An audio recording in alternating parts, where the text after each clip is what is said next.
Good morning, good morning. It is Thursday, November the 21st. November the 21st. This is Meri at the Meri Atelier, and welcome to my desk. Welcome to my desk. I'm on just a few minutes early this morning, but I was set up, so I decided to go for it. So, welcome in. While I'm waiting for folks to come on, let me get over to my channel over on my desktop and set things up.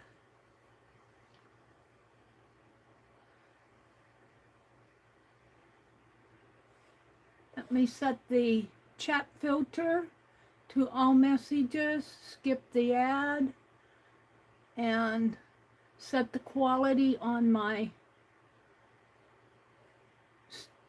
tablet to up from 480 to 1080.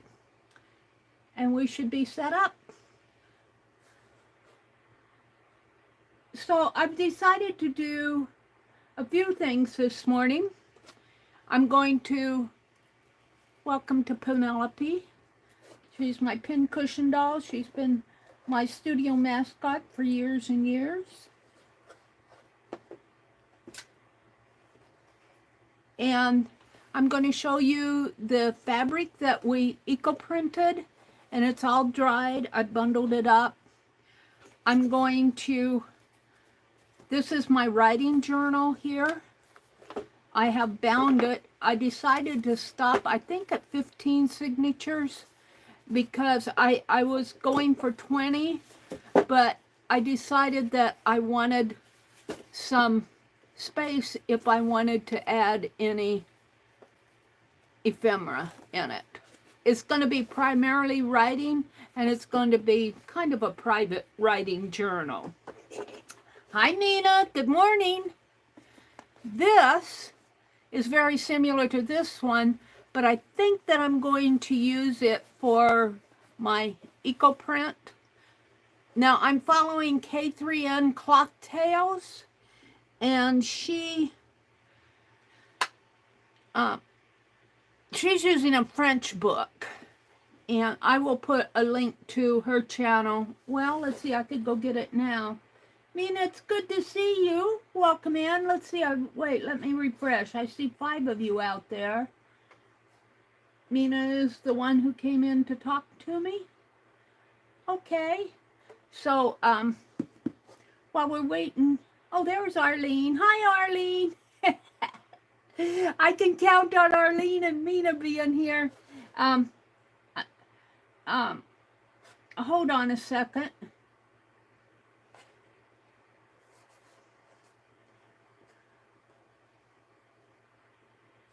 I'm setting things up.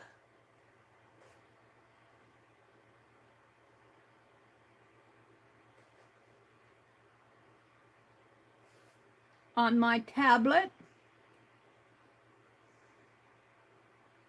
And let me come back in to my stream.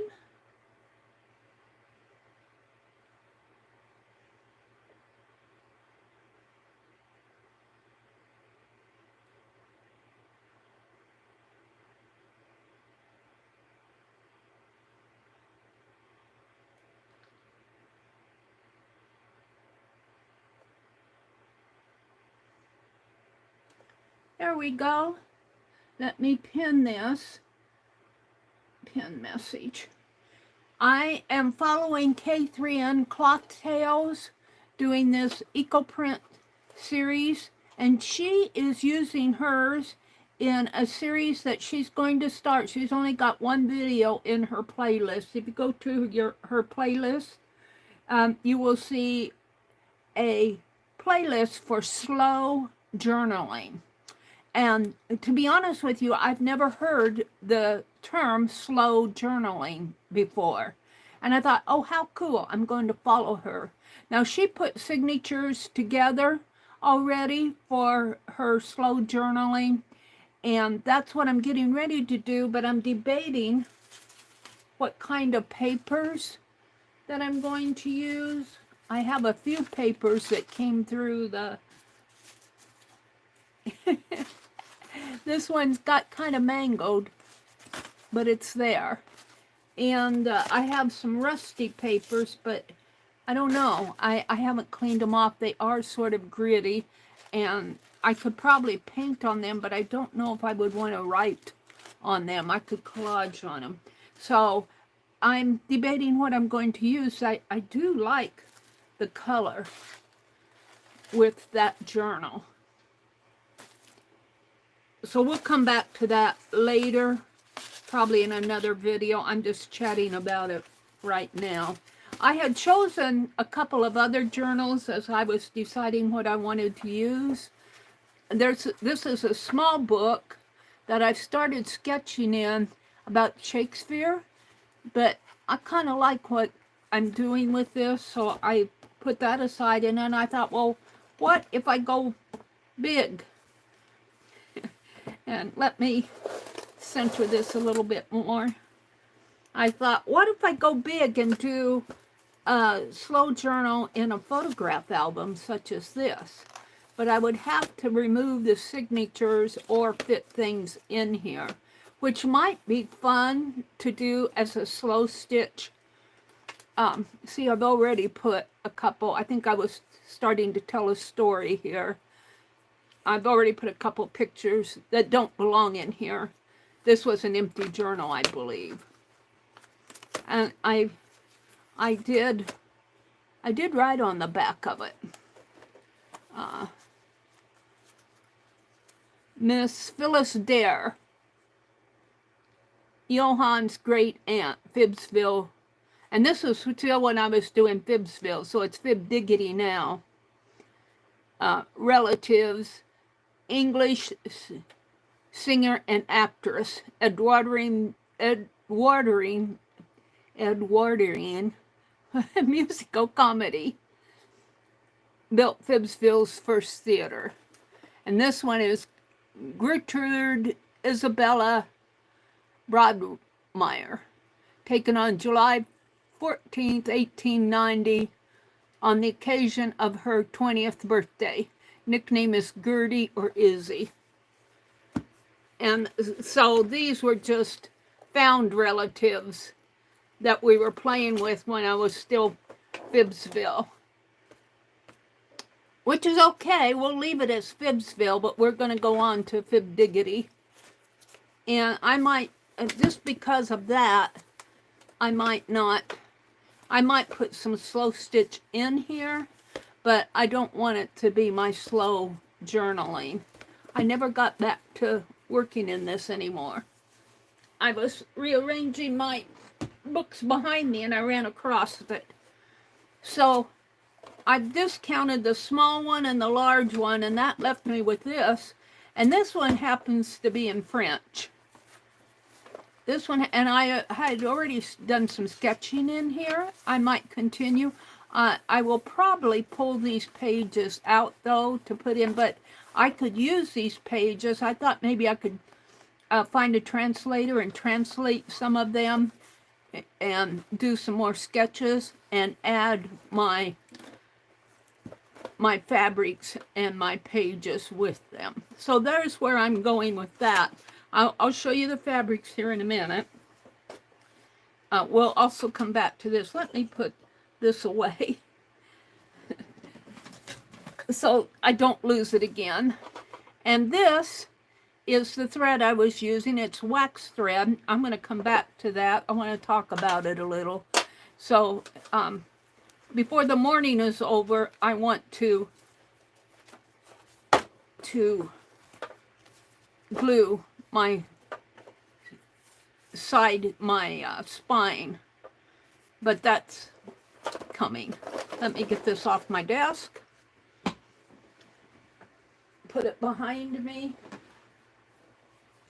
reach down, and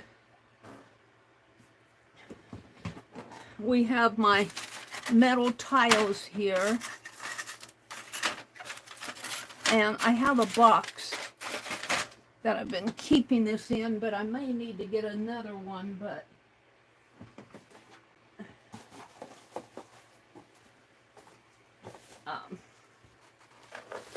this one will do for now.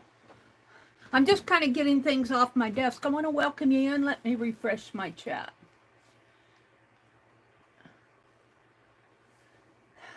Angie's here. Hi, Angie. Good morning.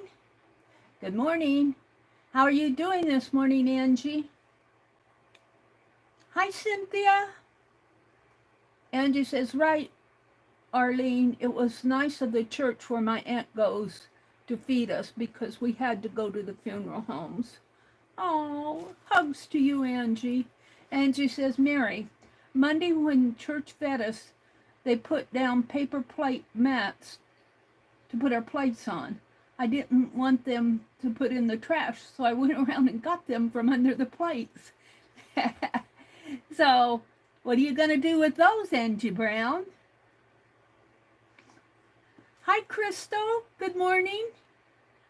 Crystal Seeker 71. It's nice to have you join us this morning.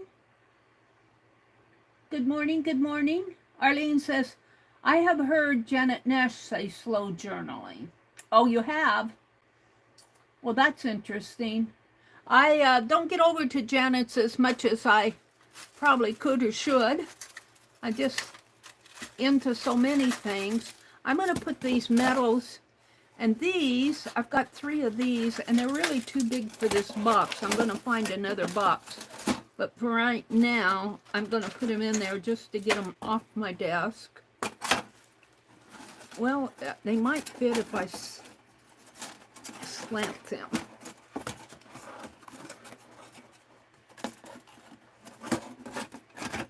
Like so. And then I'll take these and put them in a baggie here.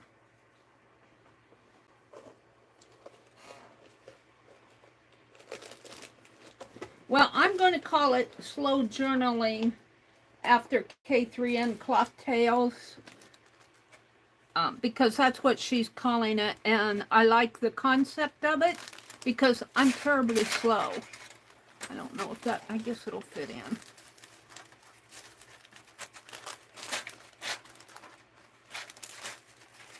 Might poke a hole in it, but I'm going to put all this in the bag, and then I'm going to put it in this box, and I'll put the box with my bricks in my pan that I use. But I'm thinking about doing some more papers, and I'm not sure I want to use rust. I might use the metals on there, but I don't have very many papers. I'm not going to do it today. Today really is Refill Friday, and I have some things I want to do for that. Let me get these things off of my desk. And I'm going to keep an eye out for things I can put into my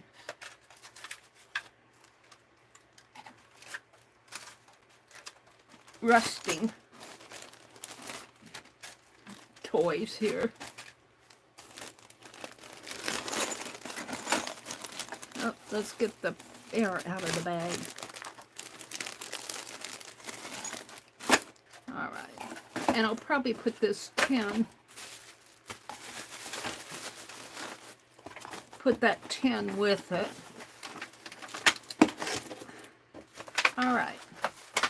I think I have another tin around here someplace, but I'm clearing off my desk so that I can show you the fabric. Now, I don't think my fabric came out as nice as, oh, did I bring in a baggie here? I don't think my fabric came out as nice as K3N's did, but she's been doing this for several years, and she's an expert at it, and I'm just doing this to learn and just to kind of have fun. And this is my little Shakespeare journal. I'm going to put it back over here. Okay.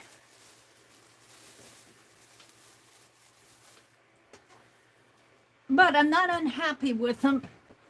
I think maybe those leaves, I don't know. She said I could keep them for a while, but I don't know. They seem to get dark pretty fast. And I was a little bit unhappy with that. Maybe I wet them down too much. I don't know. But when I do the papers, I think I'm going to go out. I'm going to do it right away. You might see me doing it over the weekend. Let's see. This is not Friday, is it? This is Thursday. Is this? This is Thursday. I was thinking it was Refill Friday. Refill Friday is tomorrow. You guys have probably already informed me of that. Hi, Kimberly.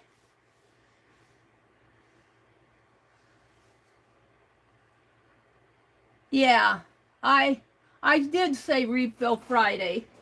It's tomorrow. I'm a day ahead of myself here. It's Thursday.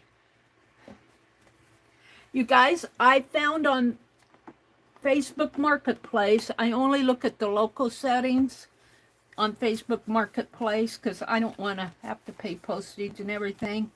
And I found a lady who is selling wooden spools. And I bought them, and I have to go pick them up this afternoon. I'm so excited to get them because I want to use them for my slow stitch. There, my desk feels clean.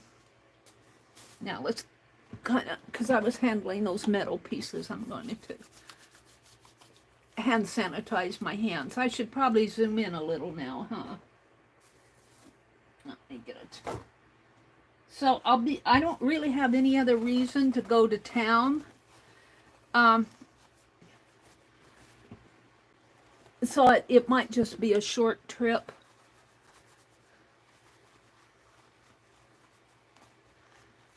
I can't remember if there's anything that I forgot. I can't remember if there's anything that I forgot. I've been to town Tuesday. And that just totally tired me out. I had to go get my phone fixed. And yay, I'm streaming with it now. Okay.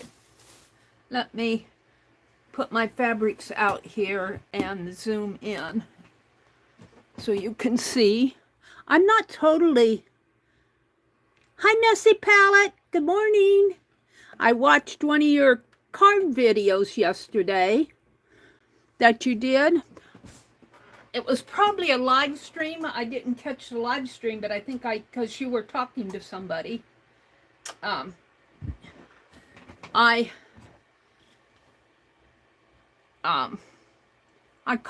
think I caught it right after you went off, so I couldn't see any chat.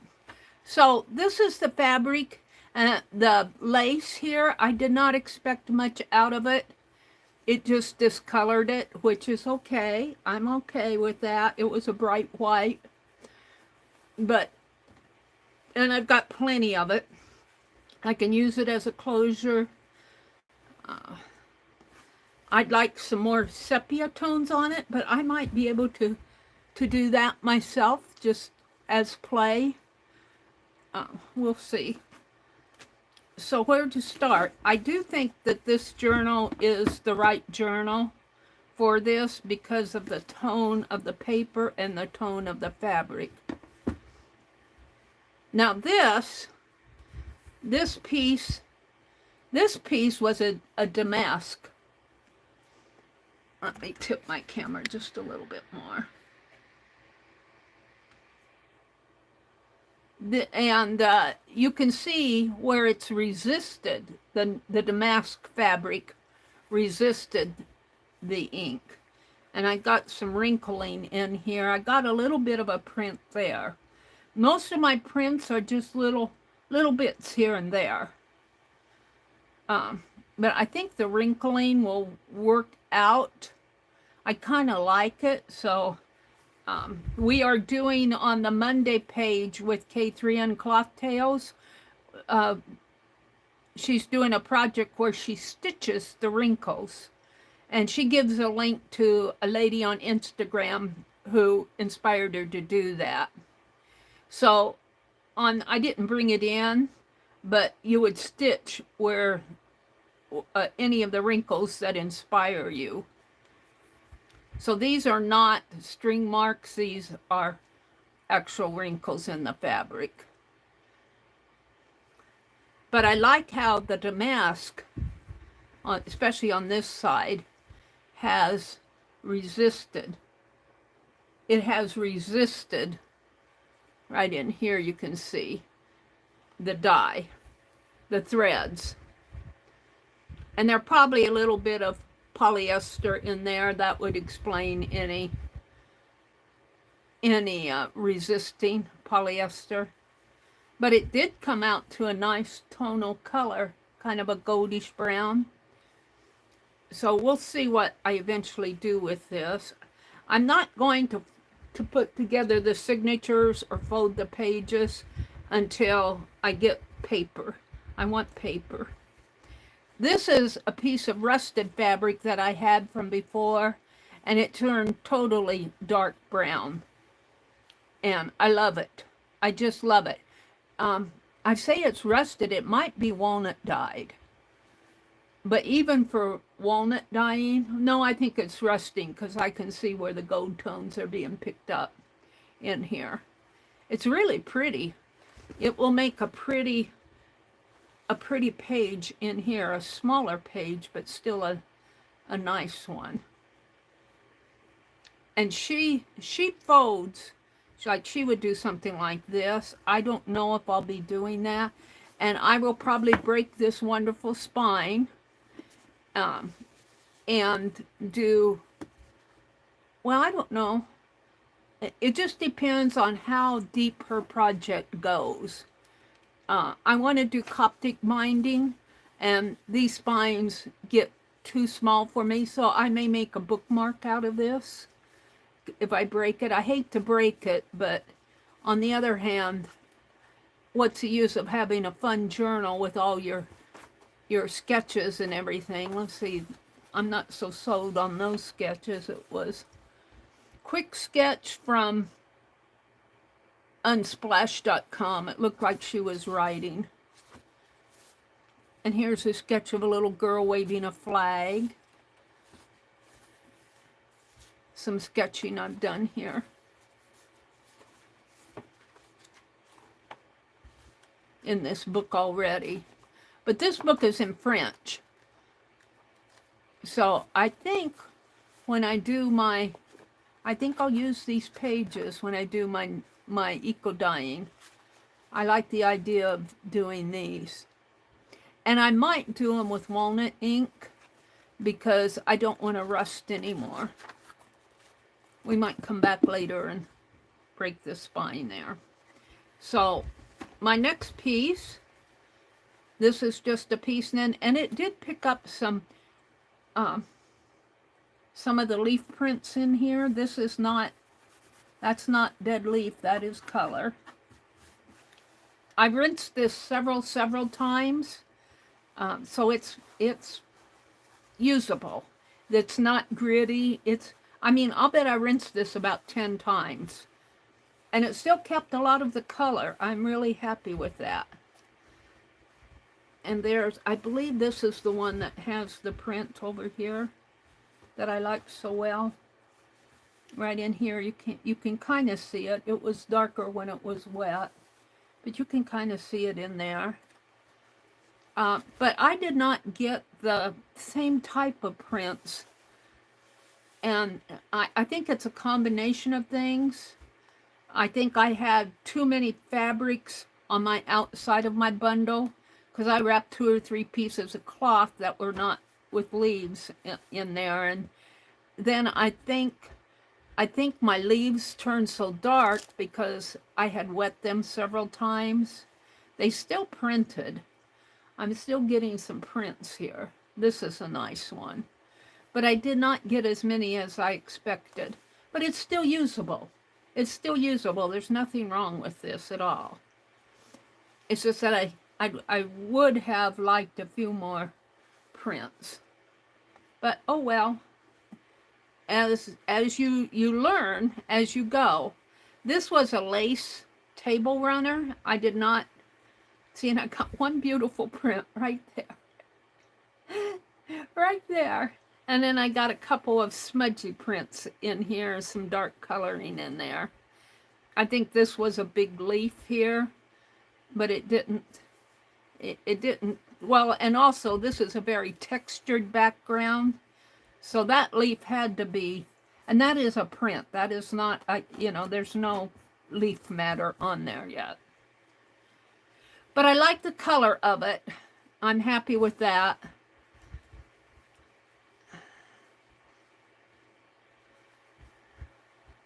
I think the fabric absorbed the color a lot more than my first attempt with Shannon Green. I'm just not sure why I'm not getting the leaf prints like I would expect, but I'm not. Now this was rust fabric, and my original thought on this was that it would make a nice cover, but I'm not gonna, if I use this book, I'm not gonna cover it up. It might make a nice wraparound if I, you know, cut it down, split it to the size of the book. And, ooh, I don't want to do that, though. I don't want to ruin my library card on the back. I suppose I could put it here and have a wraparound as the journal expands.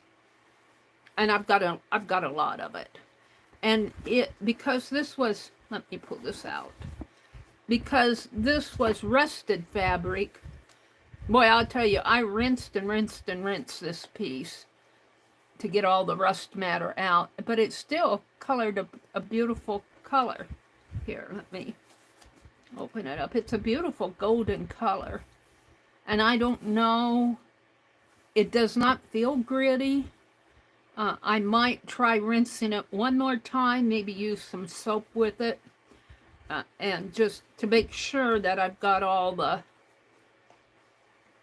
and I think K3N said if you want to neutralize your rusting to use some, well, I would probably use baking soda, but she said, what did she say?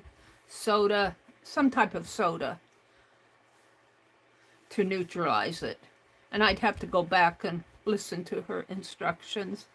But I'm happy with that. This is another larger piece. See, I use pretty large pieces. Now, I did get some prints off on this one.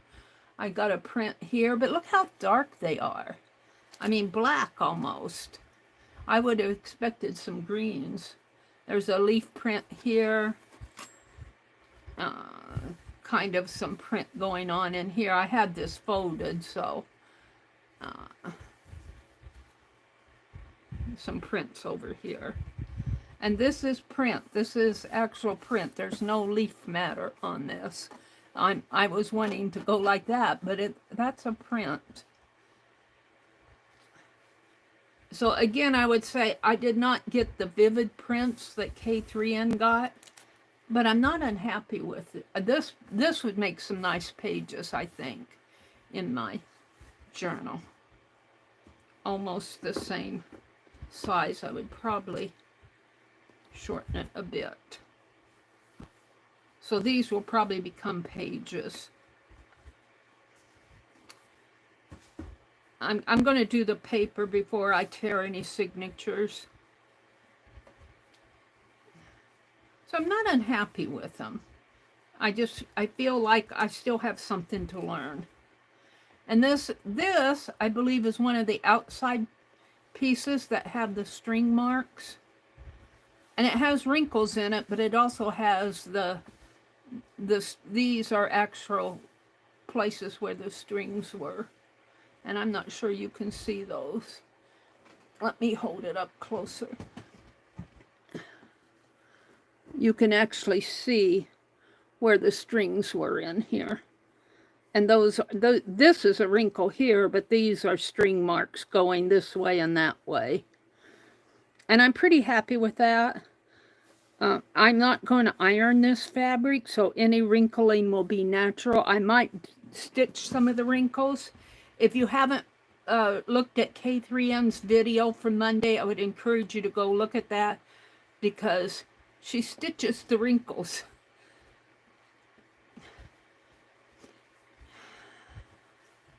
This piece has some nice prints on it.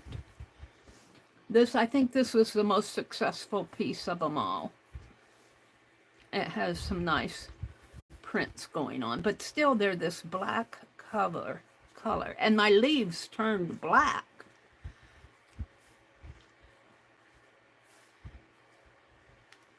And I do not see any places in here where my metal pieces, maybe they'll come off on the papers.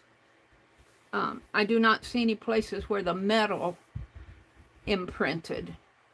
I think there was one place where I saw a circle, and I don't know if I can find it now. But again, I'm not unhappy. I just feel like there's something more I need to learn. And this is that, the piece I was showing you, the damask fabric. So there are my fabrics from my eco printing. It was a fun experiment. I still have some fabric in the water. I think I'm just going to take it out and let it dry. And K3N says you can save your water because it has that aluminum lactate in it. You save your water, and then the next time you eco dye, you add a little more aluminum acetate to it, but you don't have to add as much. That's what I heard from her. So I'm going to try that, but I'm not ready to do another eco dye project right now. I have too many other things I want to do. So, but my next step is to do some papers, and I do think I'm going to do them with walnut ink. I don't know what this is. Oh, this came in these are little puffy pieces that came in a Tim Holtz little frame bezels. Almost looks like little pills of some sort, but that's not that.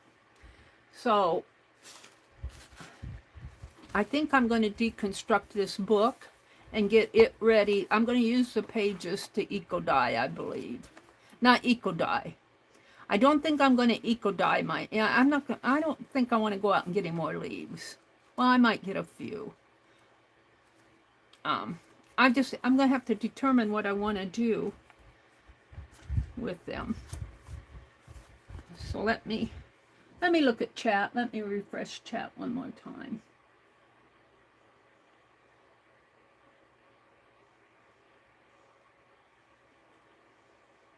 Arlene says, hi, Stephanie. Hi, Stephanie. Hi, Cynthia, Goldie. Welcome in, ladies. Mina's here. Arlene is here. Belinda. Hi, Belinda Smith. Welcome in. Kimberly's here. Successful experiment? Yeah, well, that's what it was. It's an experiment. I think I still have a lot to learn, though. I think I have a lot to learn. Let's see. Arlene says, K3N eco printing on cotton. I think Arlene dropped a link to Catherine's K3N's video. Thank you, Arlene, for doing that. Goldie says, all came out cool. It was a super interesting project. I don't want to, I just want to do this mostly because I'm following K3N, and also because I wanted to experiment with that aluminum lactate. I do think that the cloth held the color a lot better, because I think if I would have rinsed those same cloths with even with, well, vinegar mortine is what, I either used vinegar or alum, and I don't think out of my kitchen cabinet, I don't think I was using that alum out of my kitchen cabinet in the correct way. I mean, I just dumped it in. I dumped it in the dye bath, and you're supposed to soak your fabric ahead of time. So I'm still learning a lot. And I'm not ashamed to say that. But I'm not a person who wants to eco dye on a regular basis, is what I'm saying.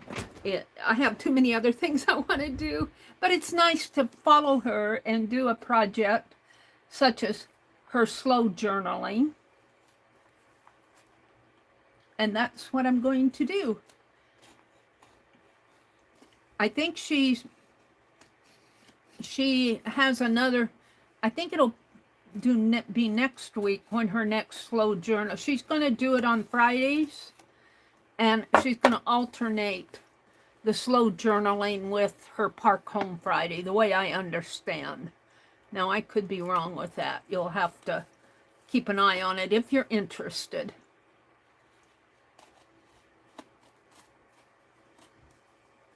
I'm going to take the text block out of this book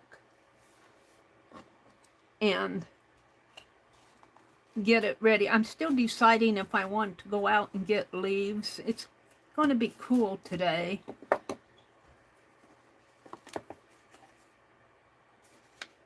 Yeah, I've got the first page out.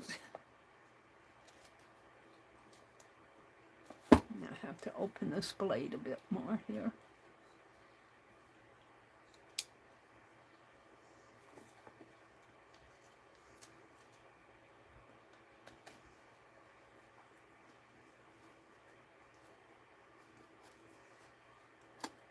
You always want to cut away from your fingers.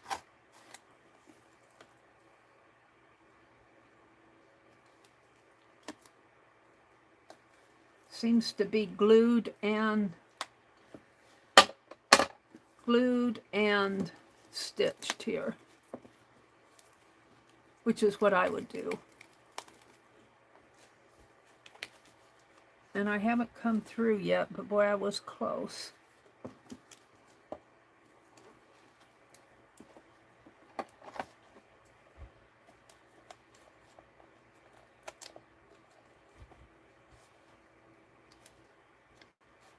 I'm trying to save my spine.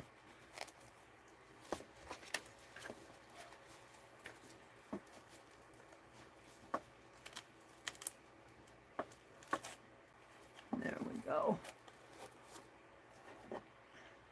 It's under here. I was going the wrong way.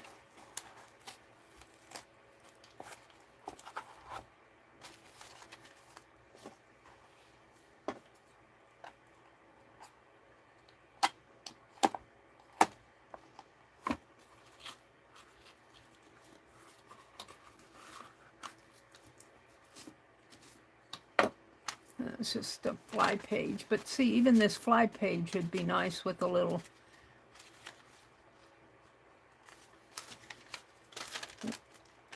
color on it. It's a man writing at a table, like Renaissance, and looks like there's another one in there. And I can't read. This book is all in French, but I want to save that.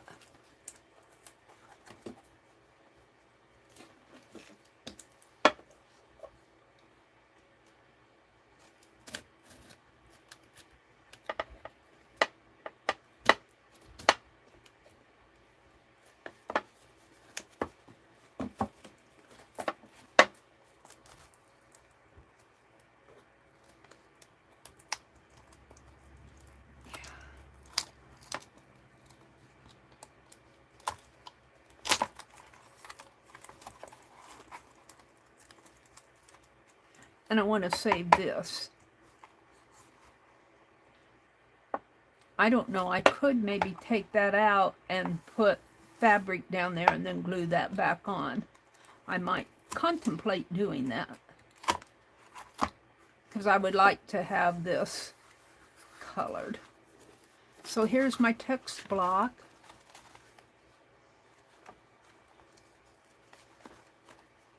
See, I've done some sketching in here already. Looks like there's a picture there. No, it's just a chapter.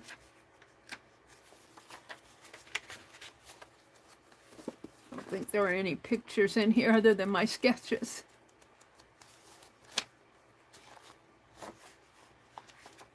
I could just spray through stencils on this. I'm just debating how these pages would eco-dye. Sometimes in these older books, the pages are have more cotton content, I think, than we realize. They're stronger than we think, but getting these wet is another story. This is where I was sketching. My sketches aren't all that great. Some of them I like. I like that one. I'll have to think about that. So I'm going to put this all in one spot with my fabric and any papers that I get ready, anything that applies to this. Looks like I got a piece of washi tape there. So that's that.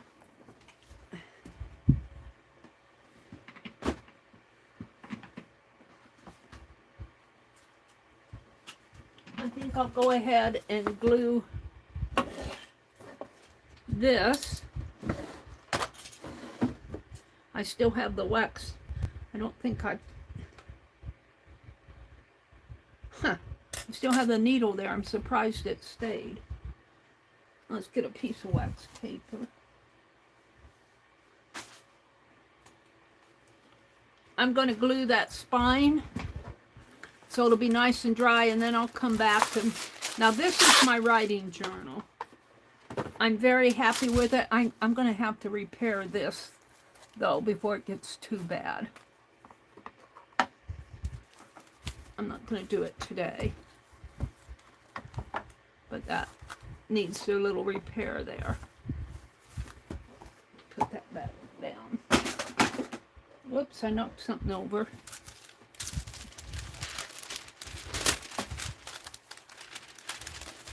So I was debating whether to continue with the next.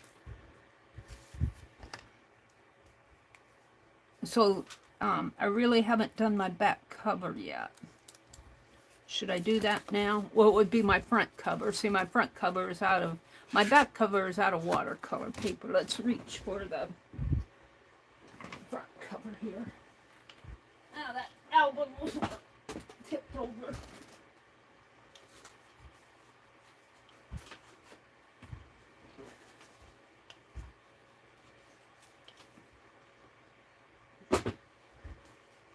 Here's the front cover.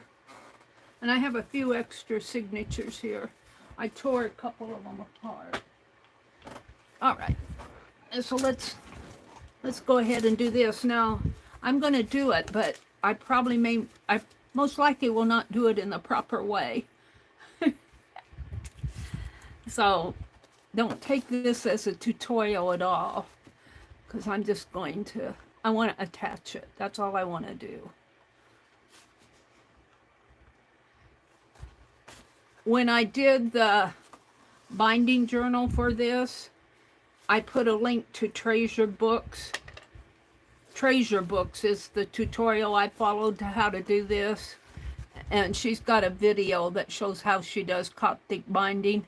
And I thought that video was, it's a tutorial, very clear, very understandable. And of course I'm knotting my threads right off, aren't I?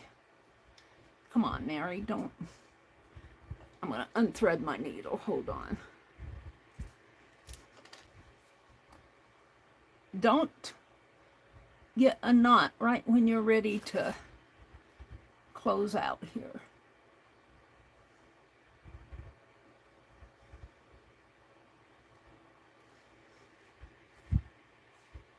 Oops, wrong one.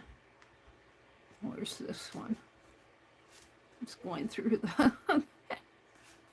Hold on, let me get it out.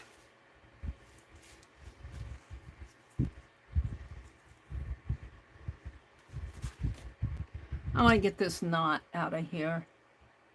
It's not tight, it's just tangled.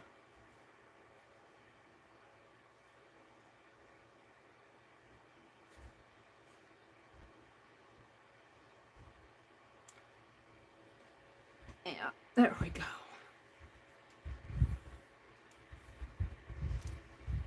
Now I have to rethread my needle. I want to welcome you all in. Arlene dropped the link to Treasure Books tutorial. Thank you. Coptic tutorial. Arlene, you are on the ball this morning. Thank you so much for dropping those links. I'd have to go hunt for that, and it would take 5 minutes for me to get there. Arlene just zippity-doo-dahs over there, and there it is. Okay. So I'm going from this last one into here.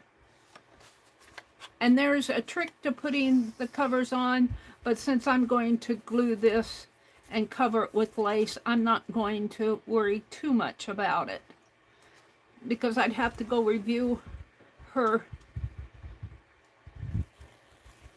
I think what she does is come through, even though I've gone through this once, I think she comes in and under it like this, and I've already done that once, but we're going to do it again.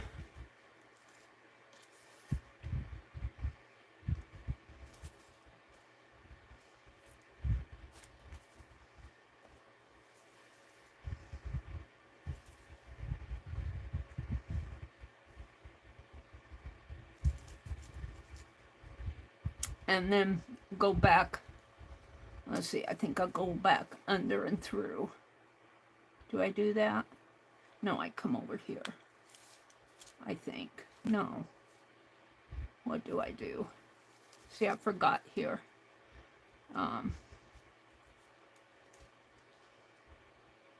Yeah, let me look at the front. What does the front look like? Okay. Or the back. So I'm going to come over this way because I don't want a thread going from here to here. Normally you would jump from there to there inside of a see, I jumped from here to here. And that's not thread. There's thread here, here, and here. Well, I don't want to do the jumping here. I'll jump on the underneath. So I'm going to come down through this one. I'm sure I'm not doing this correctly, but as long as it's on there,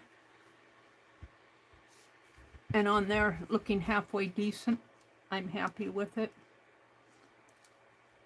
Now I'm going to come, I could come over, I guess, like that.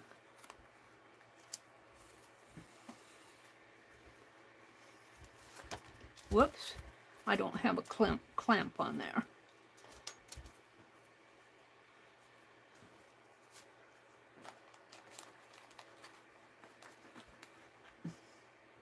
Thought I had one out here. These could go in that box behind me. I guess I put my clamps away. Put these in that box.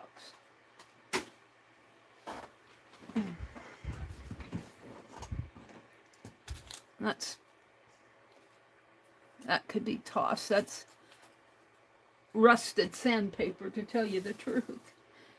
All right, where am I going now? I want to go. I want a bobby pin. Hold on.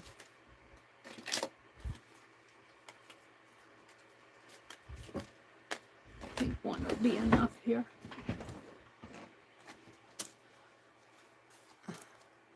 Just to kind of hold it steady while I'm working on it.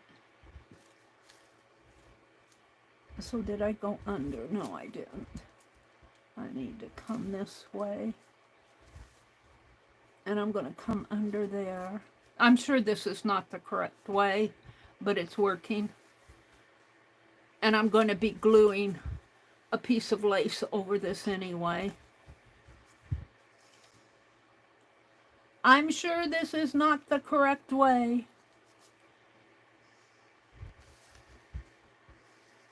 I just want to get the cover on it, the single sheet.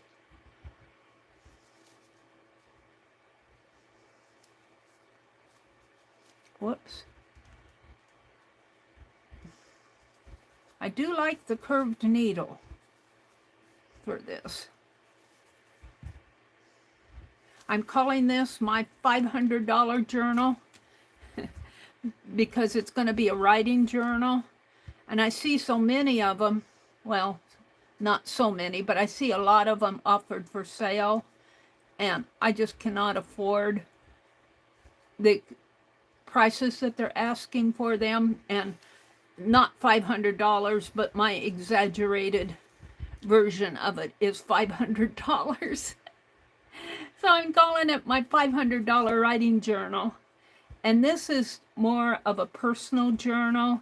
I intend to write on topics that interest me or things that I'm thinking about. It could be religion, it could be politics, it could be sex. It may be, most likely be things that I will not feel free to share online. It might be, you know, just things that, thoughts that I have about different things in our culture, in our history. Not all of it will be negative, but there might be some negative things in there as I view things. And I'm kind of wrestling with and I'll share this with you, I'm kind of wrestling with a personal confidence thing about some of the things that I'm getting involved in. Do I really have the ability and the sustainability to do where I'm to do what I'm heading to do? And so it's kind of a self-confidence issue.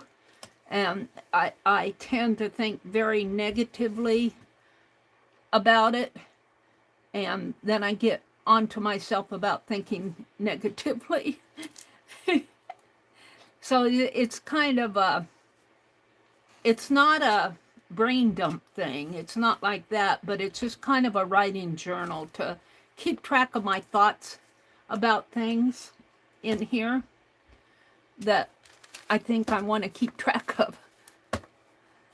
So this, putting on this back cover was not to standard tutorial, how she teaches it. It's just something that I'm doing right now to get it on there. And I'm going to tie it in a knot here. And I got kind of a knot there where I had to join more thread. But the knot is going to be on the back spine where I'm going to be covering this up anyway. It doesn't not show on the inside. And I think I'm going to do a double knot here. Just because that'll, and look, I've got all this thread on my needle. I could use it to bind some other things with. A small journal, maybe those signatures. I'm not going to do it here, but maybe I've got signatures that need to be, scrap paper that needs to be used up. Maybe I'll do that tomorrow for Refill Friday. We'll work with some scraps. I got some other things I want to do for Refill Friday, but I am going to do something here after I glue this. So I'll keep this out, but I'm not going to use it. Right now, I'm just going to give it to, well, I don't know, Penelope. That's an awful lot of hanging thread there. She says, I can handle it, Mary. Yeah, you can handle it, but once I go moving you. Okay, so now this is too thick to clamp together, so I think I'm going to take and bind it with some tape here. We'll see. I don't have big, huge clamps. We'll see if this will work. I'm going to put it fairly close to the spine. And I want to hold this tight while I go across here.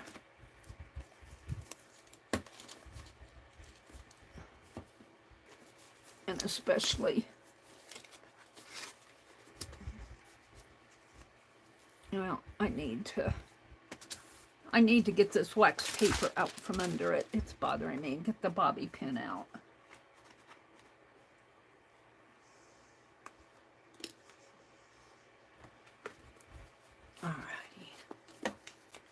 to squeeze that tight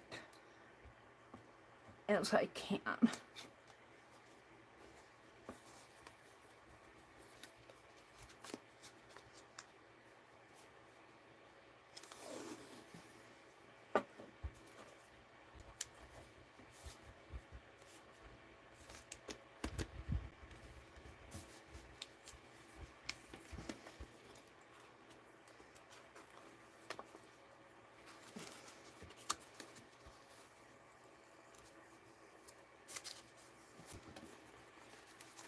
Well, that's fairly good. It isn't as tight as what I want.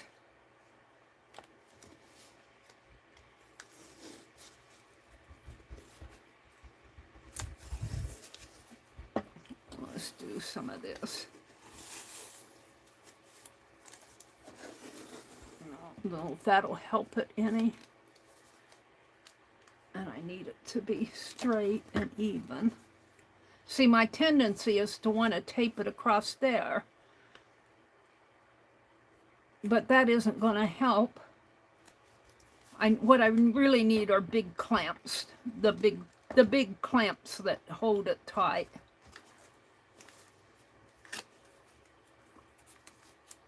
And I twisted this here. I don't think this is going to help it at all.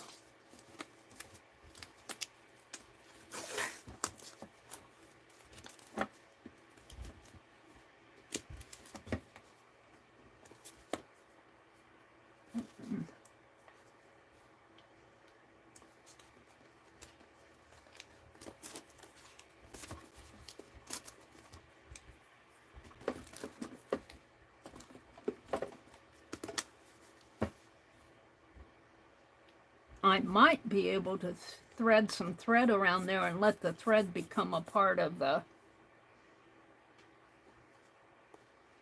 binding. I have seen when I've taken apart magazines, they will have a little indentation in there. See, I want this really tighter. And I think I will do that. Let's just experiment with it. This is another Meri trial. I think if I allow that glue, well, I'm going to glue this, and if I allow this to become part of the thread, to become part of the spine, cut it off when it's dry, cut it off in there. Let's tie it one. And of course I have this experience where I break this thread when I try to tie it too tight. And I don't want it, yeah, I don't want to ruin this by tying it tight. Let's see what I can do here. I need maybe a paper across there to protect it.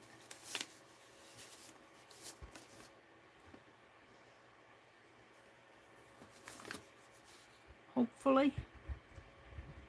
Otherwise I'll have dented edges. We're going to try it.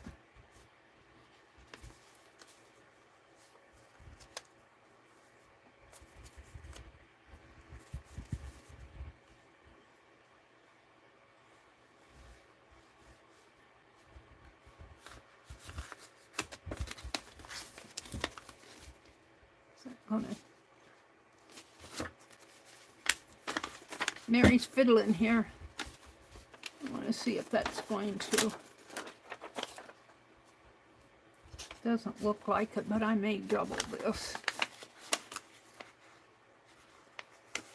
to protect my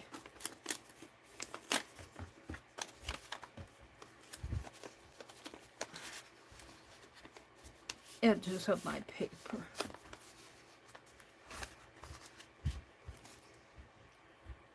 What are you doing, Meri? I'm playing.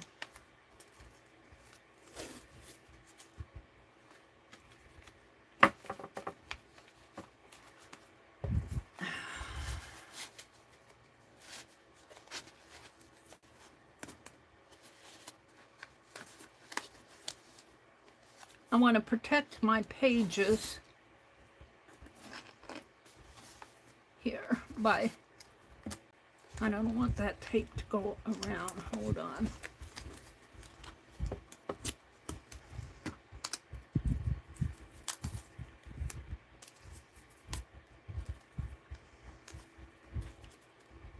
The painter's tape will come right off of this watercolor paper. And this piece that I'm putting on the edges there is for protection against the string ruining the edges of the paper.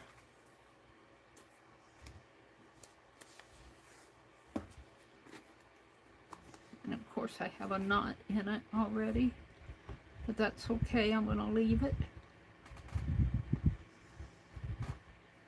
And this is not strong thread.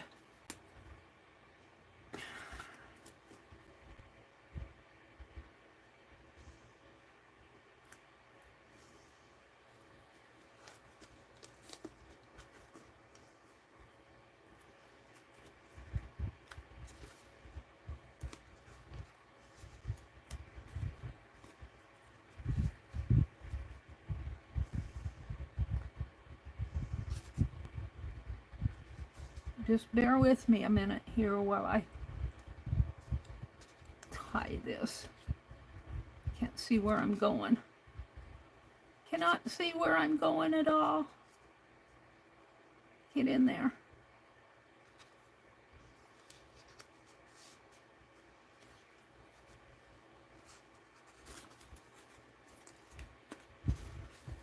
Oh, please. Get on there. Come on.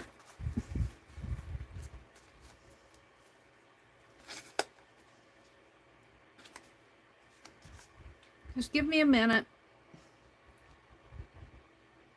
What are you doing, Meri? All right. So I'm going to let these become a part, these threads here, become a part of my glue process in there. What I want is to take thread off of here.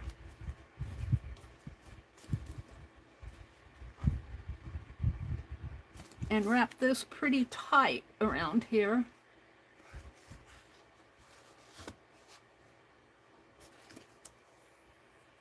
To hold this spine tight, and these little things will become a part of the spine, which is okay because I'm going to cover it up anyway. I will clip it right in here when I'm done. That is my thought, because I don't have good clamps. I need some really good clamps. That'll probably be one of my future purchases. And what happened to my, oh, this is the spine, it's okay.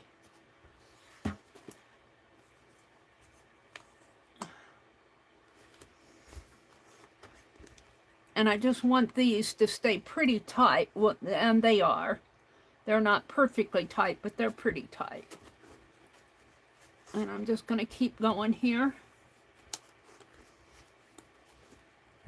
And then I'm going to come back and meet this one.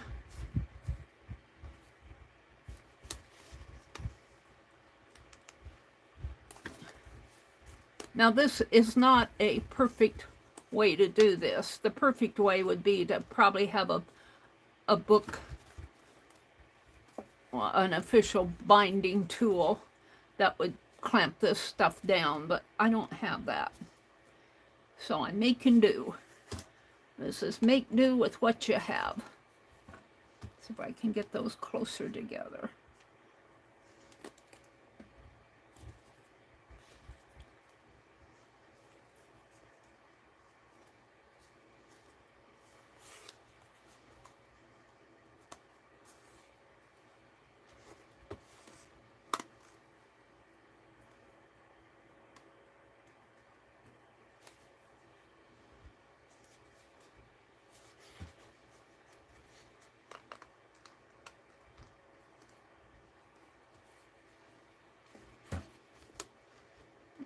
I'm going to skip this one's already there. It's not too tight, but it'll do.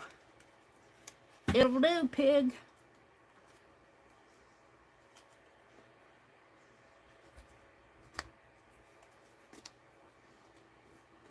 All right, let me come around one more time and clip it.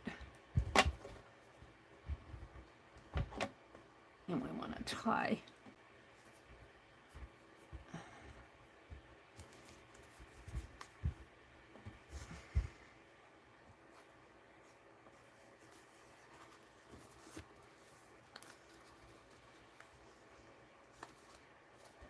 I need my crochet hook.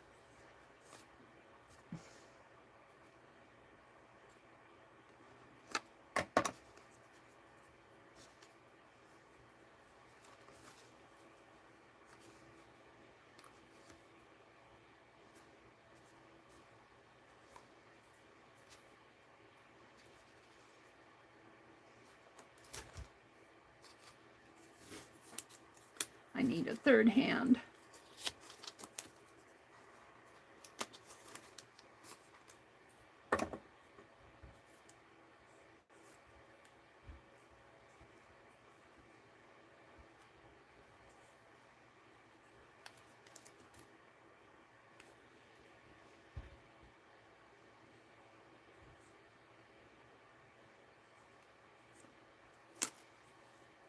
You can come off now.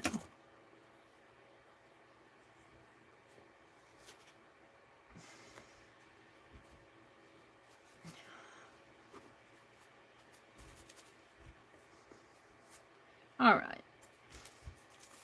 Let's just put that there. It's not going to hurt it.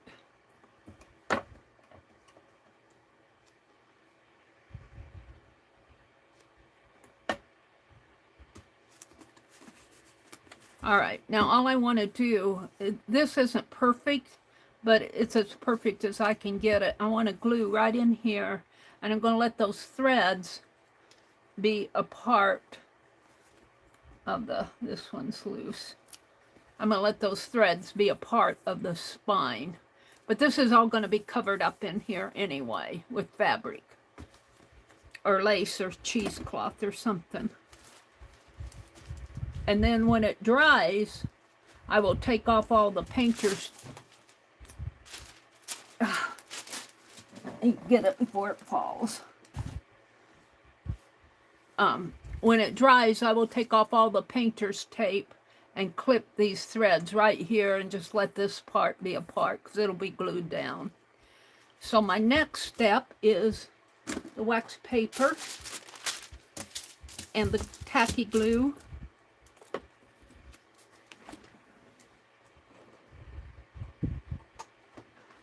And Celine's tacky glue does the job. And I'm just going to use the end of a paintbrush here to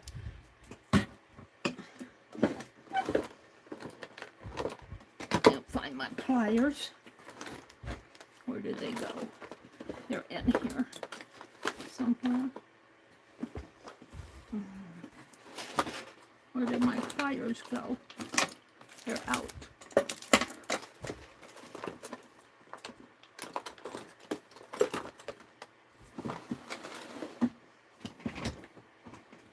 Okay.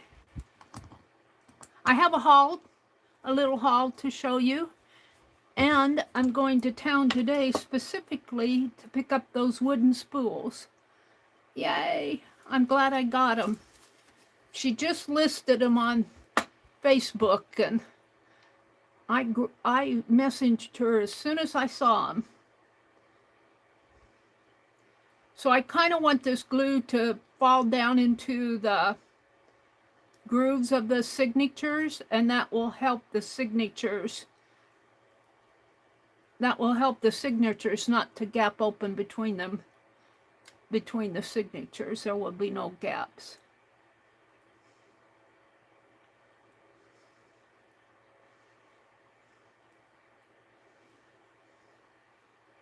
You want to get a good amount of glue on here.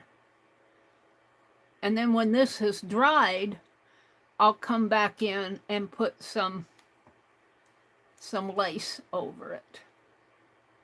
I've got glue on my finger now.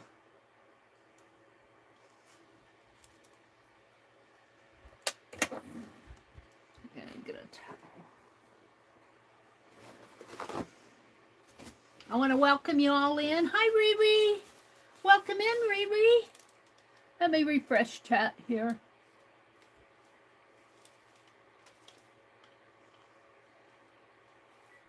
I'm sorry when I get involved in doing this stuff, I do not see people coming in. So if I miss saying hello to you.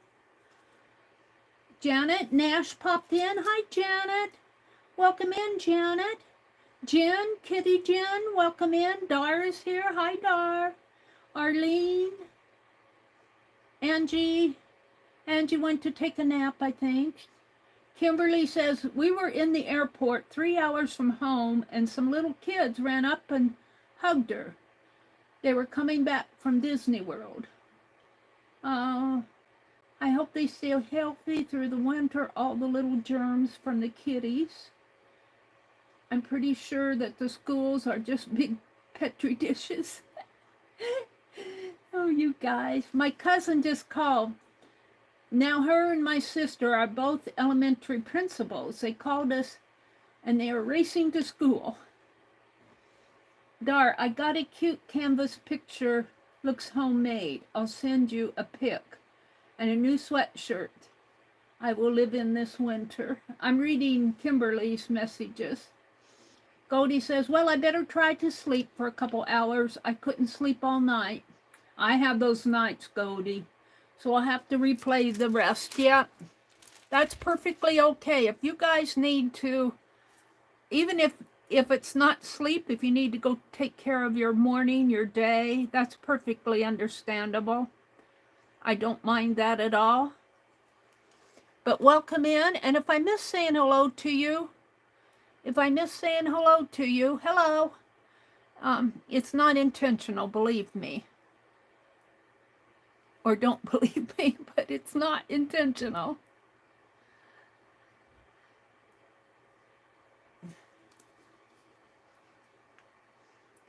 And so I'm going to glue this. It'll be dry by tomorrow morning. And tomorrow morning I will put the lace on it.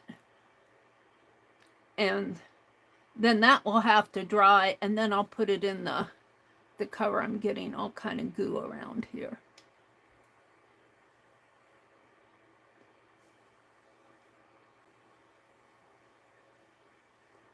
If I can get that off.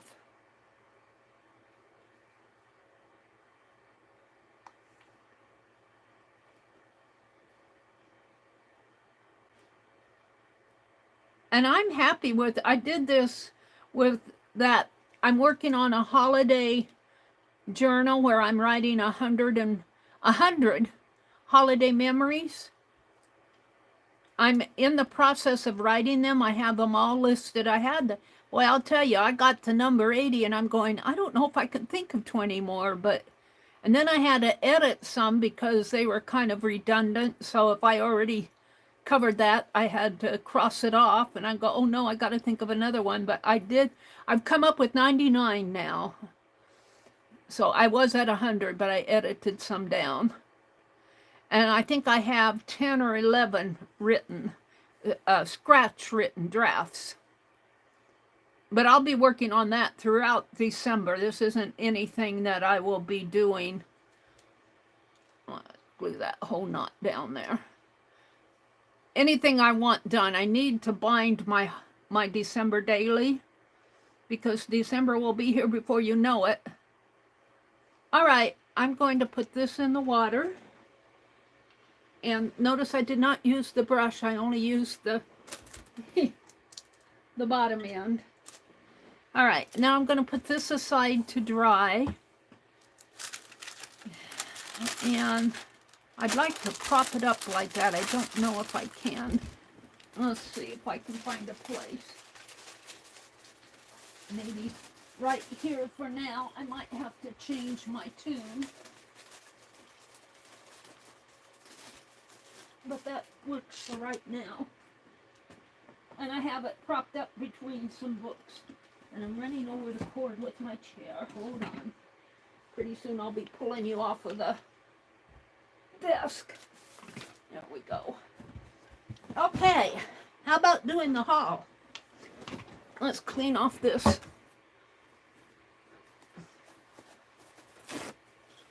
Let's clean the glue bottle off.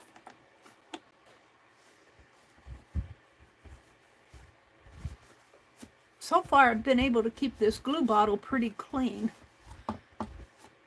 I don't use the nozzle of it though. I think I could because I can see through to the end, but it's just easier to open it up. All right, put that up there. I was thinking, you know how I'm making those angels out of this fringe? Let me get a piece of it out. I was thinking, well, this would make nice hair too for a doll. It makes a nice angel skirt.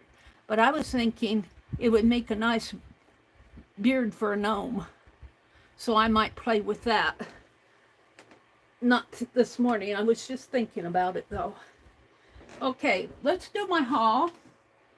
I used the bag that this came in, but this I got at Hobby Lobby in the 75% off area. And it was $7. So 4 into 7 will go 1, 3, about $1.75 for this box. And then make a nice box. I'm going to cover this. I don't think I want a Thanksgiving box here, but I'll be putting stuff in here. I'm not sure what I'll put in it, but I got that at Hobby Lobby. That was a Hobby Lobby haul. I'm going to put it behind me. Probably take it out in the other room for now. And I got, let's see, what else did I get at Hobby Lobby? I got a few things at Hobby Lobby here. I was up there. I had to spend about 4 hours waiting for my phone. So, yeah, this is what I did.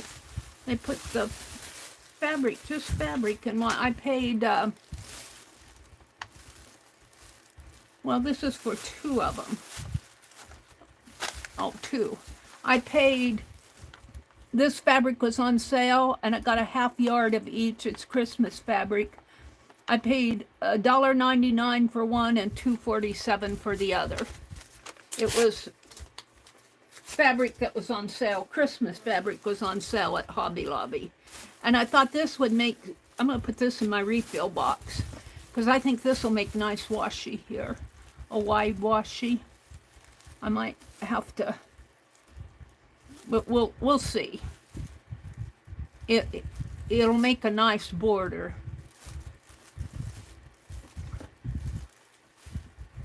And then I got some nutcracker fabric. And then over in the clearance aisle, I got some of this cotton plaid. I'm not going to open it up. It's flannel. And it's 42 inch by 26 inch. Let's see, a half a yard is 18 inch. So it's a little over a half yard wide. And, 42 inches wide and a little over a half yard long.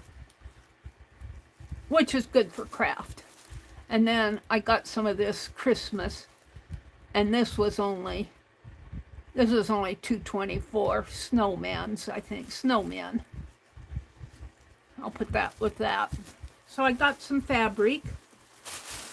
I'll put the Christmas fabric. I have a box specifically for Christmas fabric. I might put this in my refill box. Put it out over there. So, there's that. And, do I have another stack? Yes, I do. I got some little things. I didn't spend a lot at Hobby Lobby. Mainly because I didn't spend a lot. I got some, these were Christmas. I think what I got was mostly Christmas. Sleigh, 2 sleighs. And some nutcracker ornaments. I'm going to take these apart because if you take them apart, you can, and you get 3. So I got 3, 6, 9, 12, 15, 18 of these little nutcrackers, because I'm intending, they're stacked up there, and they're all the same. So, and then I bought some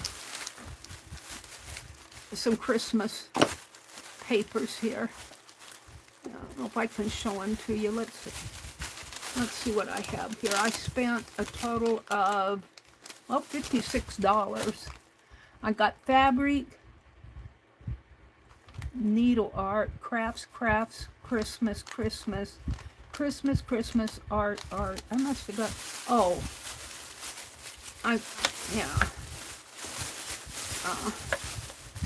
I must have another set. I got some Christmas washi tape.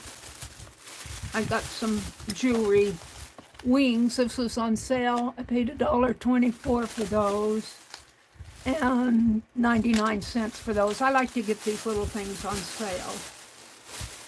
Let's see. I'm going to put all the Christmas back, because I'm not ready to do Christmas this morning. These I'm going to keep out.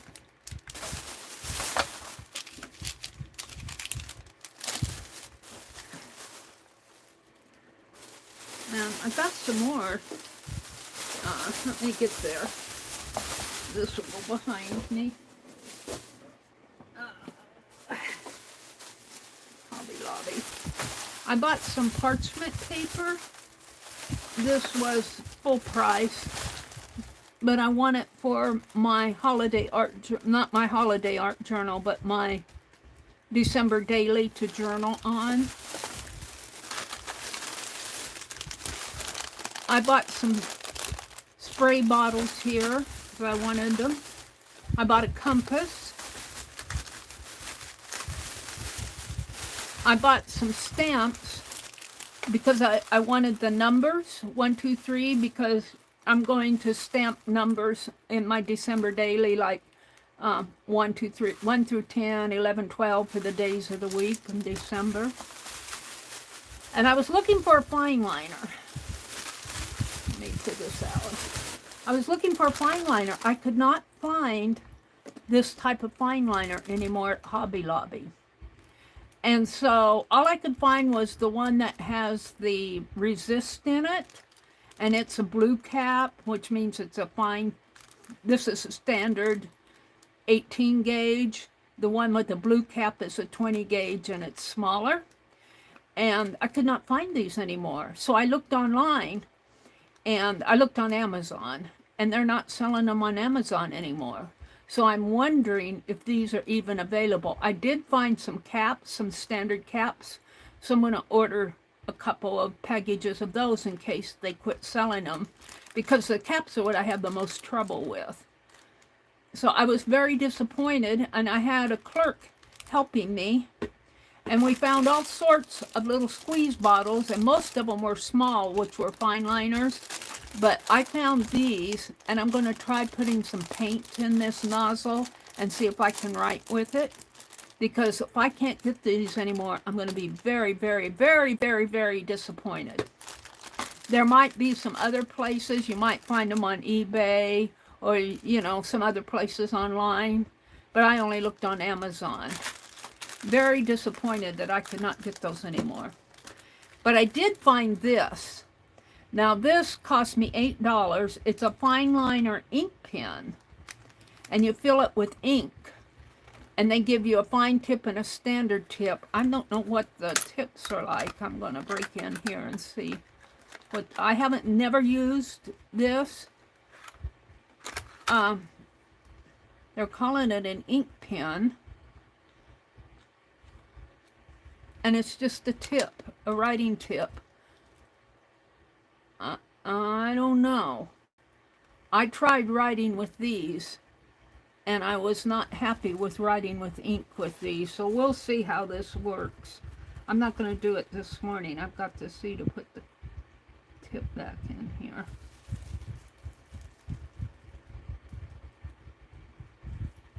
The little wire nozzle here is wiggly.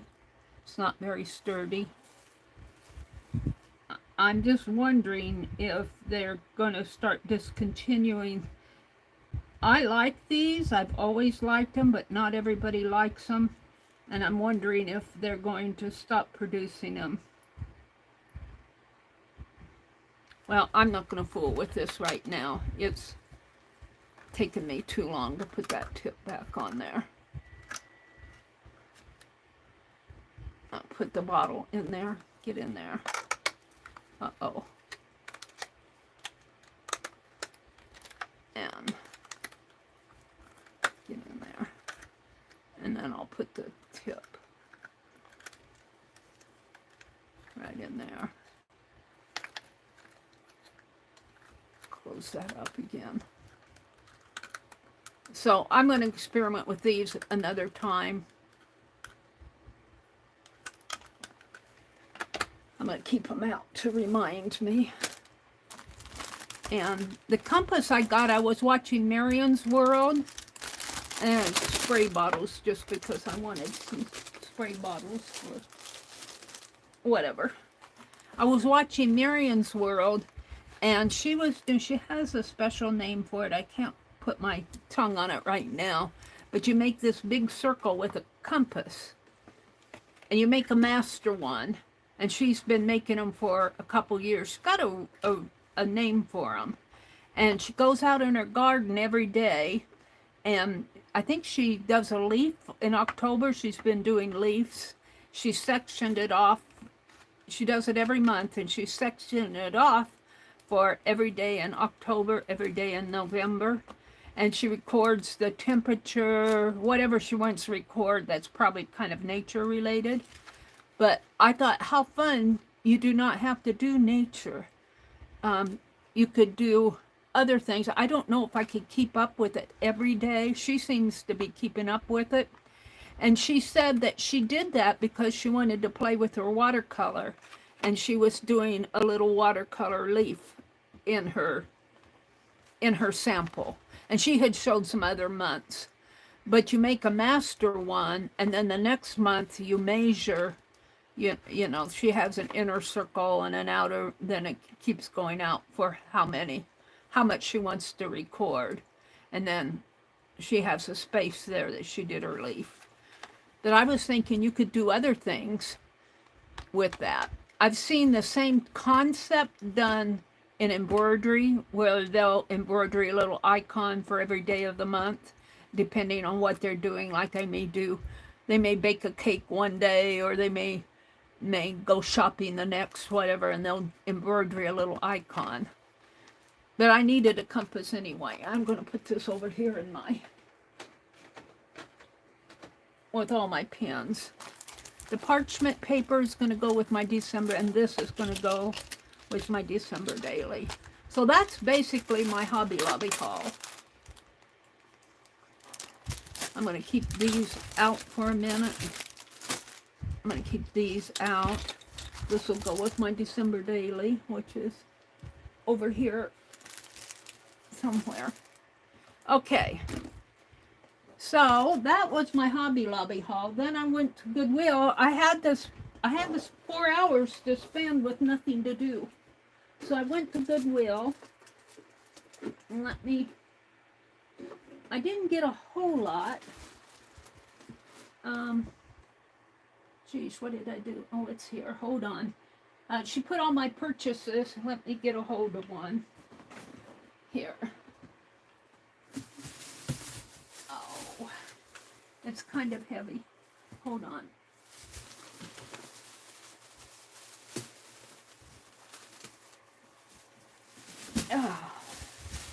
She put my purchases in this box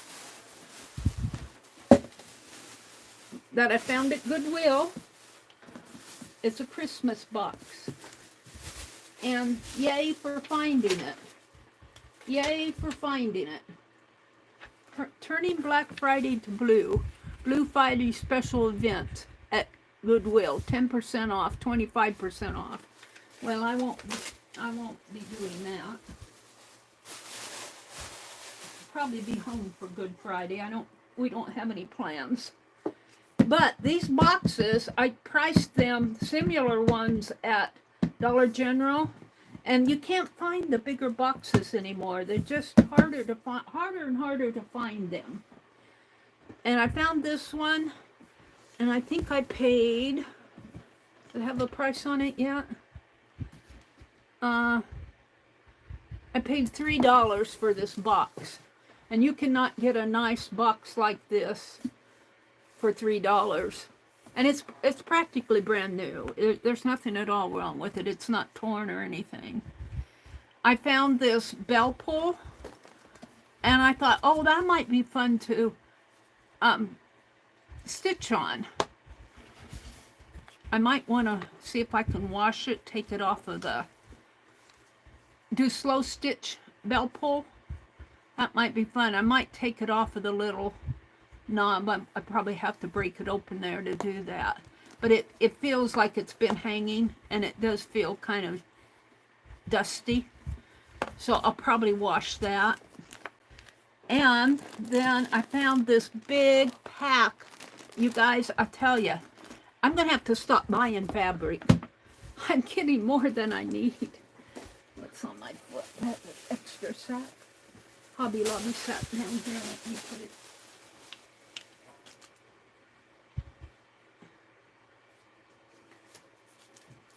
It smells like my brother might be cooking some cinnamon rolls.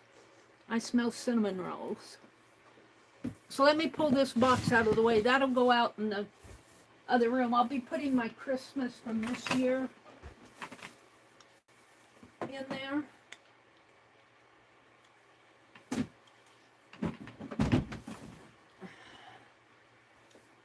You know, like those little ornaments that I had out and stuff like that. But I found this packet of, and I only paid $4 for this packet. This is a bargain. I had trouble, I only needed one. I tell you, I'm going to have to quit buying fabric. But I could not leave this alone. Let's open it up and see what's inside of it. It's nicely packed up. I'll have to say that for it.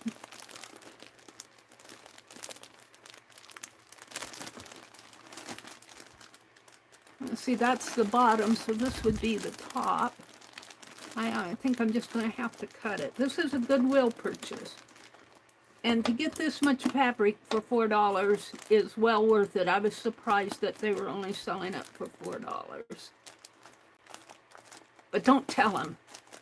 Don't tell them that, or they'll make me pay $14.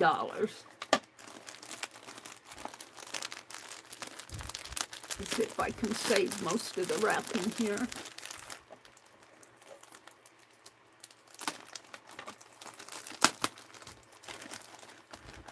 I doubt if I'll be able to get it back in there. So let's just open it up here. There we go. Let's see what's in here. And it's nice fabric. I mean, it's nice. It's like it's been donated from a quilt store or someplace. A pretty red with this. I think this is the underneath. It's kind of a reversible fabric. That'd make a nice Christmas doll, wouldn't it? Here are some stars and just little oval prints. So there's $4, probably right here if you were buying it at a quilt store. At least $3.50 for at the quilt store for a fat quarter. So I would call that $4 right there. And look at all this. Here's some beautiful gold. I'll be using this for sure, and it's cotton. And that's kind of what we like for slow stitching. And here's another print. It's just round, looks like a berry maybe, or a round stylized flower with the leaves around it. That's pretty. Andover Fabrics Andover fabrics. Pat and number Pat, P-A-T-T, number 3225, Andover fabrics. That's pretty. And all of these kind of go together. These first ones, kind of, I would put those together in a minute. Another gold paisleys there.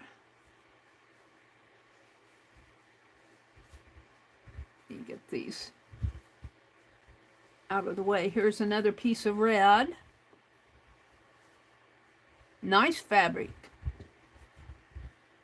It looks like, I don't think this is from anybody's stash. I'll bet you this came from a quilt store, just leftovers. That's what it looks like to me. And there were several packages of this. I just had to limit myself to one. I had two in my bag, in my cart, and I put one back. Are you proud of me? This is a pretty kind of a light tan with blue bushy leaves. Some little blues here, little triangles. This is a pretty blue, and there's a lot of this. This looks like it was used for a border. And it's nice fabric. There's, you know, this fabric has not been used. This is not out of, if it's from somebody's stash, they took care of it. Here's a larger pieces down here. Look at that. There has to be at least a yard there, if not more. You very seldom see things like this at Goodwill. Here's some more smaller. Oh, this looks like they were doing a quilt. It's nicely pressed. Maybe it came out of somebody's stash. I don't know. These would make a nice little journal, I have to tell you. Yes, ma'am, they would. Just start putting them together. Maybe put some paper in between. And don't worry about the backs, because if you do journaling, you would probably put paper or a collage or something on there.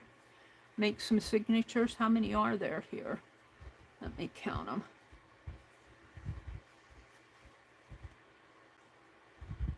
That might become a journal. 1, 2, 3,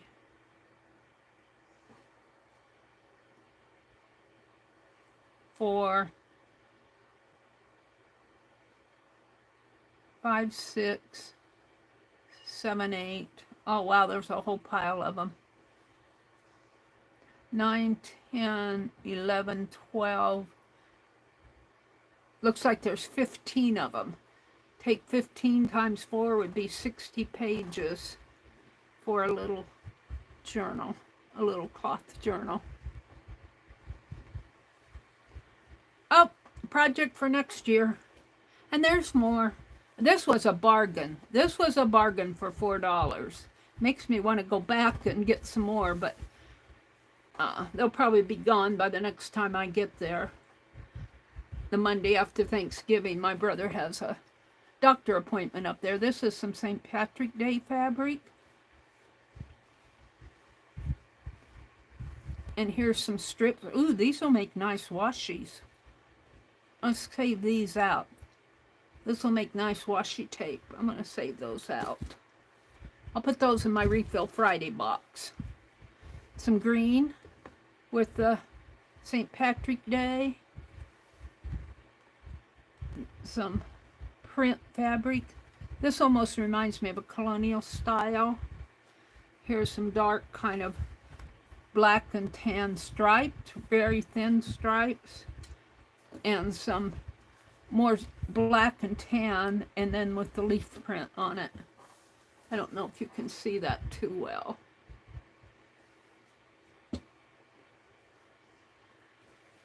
So as much as I love this, I might put this in that Thanksgiving box. just to have a place to keep my little fabric pieces here. Oh, there's another one here. So 16 times 4 is 64 pages. Yeah, that makes sense. A bargain for $4. Quite a bargain for $4, I would say. So kudos to Goodwill for doing this. It really surprises me. I don't know if I can get them back into this little bag. Do I have another bag? I've got my Hobby Lobby bag. I'm just not going to struggle with it. We'll just put them behind me. Everything goes behind me until I'm done streaming.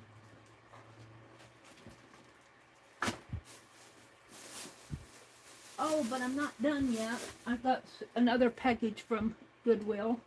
Another set. I'm going to have to reach for it. I know what's in it, so it's not much. But I got to stand up to get it.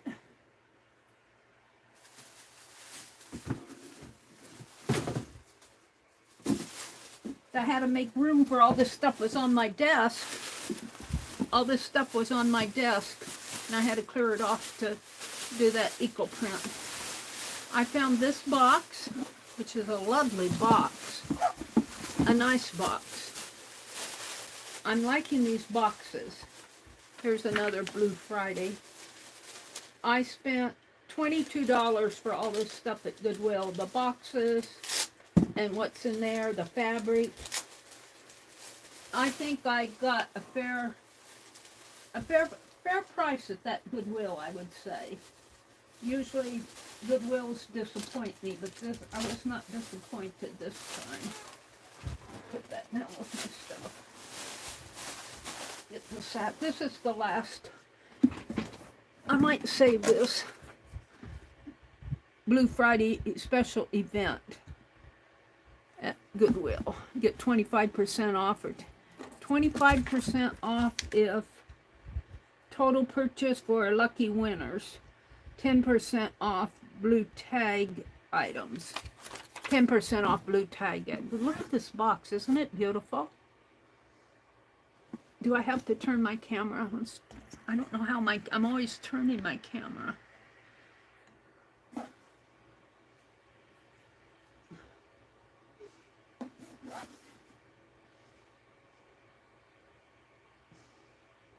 Now.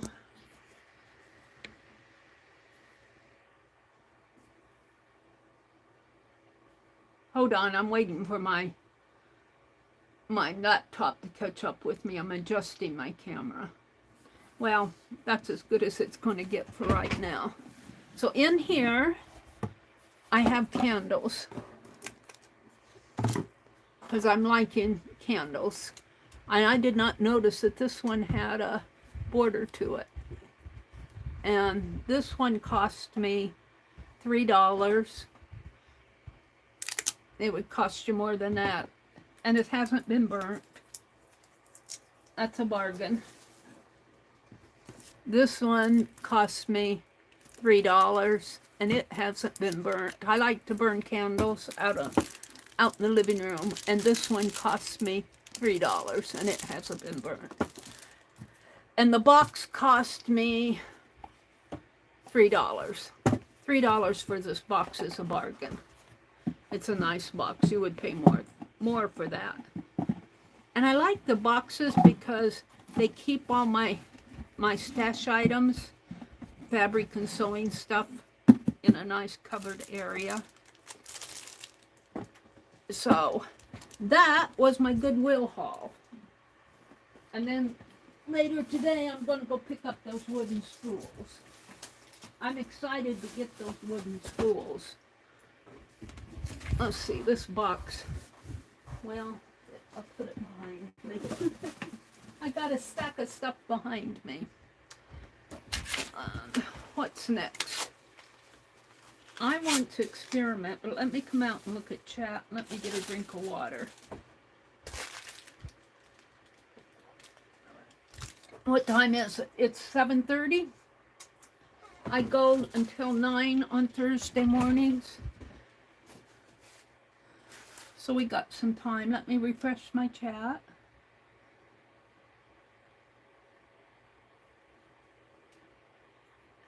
I want to welcome you all in on a Thursday morning. Thank you for sharing your morning with me. Joyce is here. Hi, Joyce. Maybe in a previous life, Arlene, Joyce says. I don't know what they were talking about. Arlene is a flipping riot. What did Arlene say? Cats love boxes too. I wonder if Meri is a cat. Yeah. Yeah. I was watching a YouTube short this morning about kitty cats, and they were hugging their owners. They wanted hugs, they wanted cuddles, and they were jumping up on their owners and giving them hugs. I don't have a cat, so maybe in a previous life, Joyce says. Kimberly says, it is. I'd use the lid to hang on my wall at Christmas. Yeah. Riri says she loves brown. In these recent years, Arlene. Brenda, hi Brenda Ashford, says that makes sense, Arlene. We've unloaded stuff out of my daughter's room. 2 truckloads hauled off, one to the dump and one to donate. I have 4 or 5 boxes of clothes to donate. The room still looks half full. Well, let me tell you, this room is full, but I'm happy because it's all stuff I want. It's stuff that I use. I do throw out. Every time I clean, I take out big trash bags full of stuff, you know, and I'm regularly throwing my trashy trash that I, you know, from my tabletop area here when I'm working. So it's just that, yeah, I got stuff. It's what makes me tick. It keeps me busy. Has anybody been reading any Christmas books? I'm reading one by Debbie, is it McCumber? And it's another romance one. I don't remember the title of it, but it's another Christmas romance. I'll tell you, not only have the Christmas romance captured all the movies, it captured all the books. It's Christmas romance all over the place, but this one, the gal is a high school music teacher, and her former boyfriend is trying to get back with her, and she's moved on, and well, I'm not going to give the whole story away, but it's a Christmas story. It's kind of interesting. It would suit me better if I were in my 25 or 30s, you know. Once you're older, all that lovey-dovey stuff is just lovey-dovey stuff, you know. I would rather have a really, really interesting Christmas story that's not, you know, you just about can tell the plot of these romance stuff. It's so redundant. I don't mind them, but it does get pretty redundant after a while. You can almost write down the plot from memory. All right, enough of that. Blue plaid is yummy. Isn't that cool, Dar, that fabric? Riri says, must be Arlene. That would be a dream come true. Arlene says, Riri, I think her closet is kind of like the wardrobe and the stash in Narnia. Yeah, open the door and you go into another world in there. But you know, it keeps me it's what I love to do. And I'm sure I'm not the only one. You know, there are other folks who have huge stash rooms. What's this? Did I not? These are some bezels. I thought I put those in that. I'm going to put them with my rusty stuff here. They were on my table up here. All right. What else is going on out there? Where are you putting all this stuff, Meri? My whole house couldn't hold your stash. Shh. My brother's out in the other room. I have tried to contain most of it in this. He had a den off of his living room that his significant other used as her kind of like her little office area. And he told me that the desk I'm out at now was the desk he used. And then she has a computer desk behind me. But I try to contain most of it in here. Sometimes a little of it drifts out into the other room, but I try, my laptop is out there. I have a few things out in the living room. I have stuff around my recliners, things like my tatting and books that I'm reading, my slow stitches out by my recliner.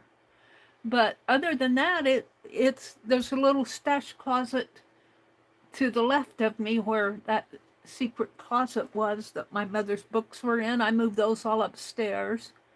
And then I have a room upstairs. And there's an upstairs bathroom that we never use, so I've stored stuff in there. And that's where it all goes. But I've tried to inventory most of the stuff that I put away. There are some boxes that aren't inventoried, but most of it is. So if I really, really, really want something, I could probably figure out where it was. Give it some time, Candy. The fabric will multiply on its own. Candy, the fabric will multiply on its own. Jacqueline's here. Hi, Jacqueline. Welcome in, Jacqueline. Riri, Brenda, Ashford. I don't see Candy. Was Candy in here? I don't see her. Brenda says, Jen, things do multiply. I go to sleep, and the 3 pieces of paper that I had laying on the table are 6 or 8 by morning. A pack of 24 pesos has become 250. It's craft math. There's Becky. You found those bottles on Amazon? Beck, are you still here? She says she found those bottles on Amazon. Well, they used to have it. Have you looked at it recently? Because when I looked the other day, I couldn't find them at Amazon.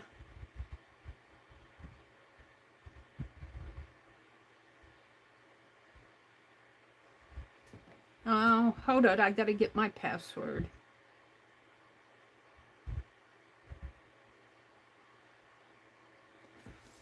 Now, I found the blue tipped ones on Amazon, but I haven't found the fine liners. You know, they got Black Friday week coming up, and I type in fine line paint applicator. Well, let's just do that because they got 4 fine line paint.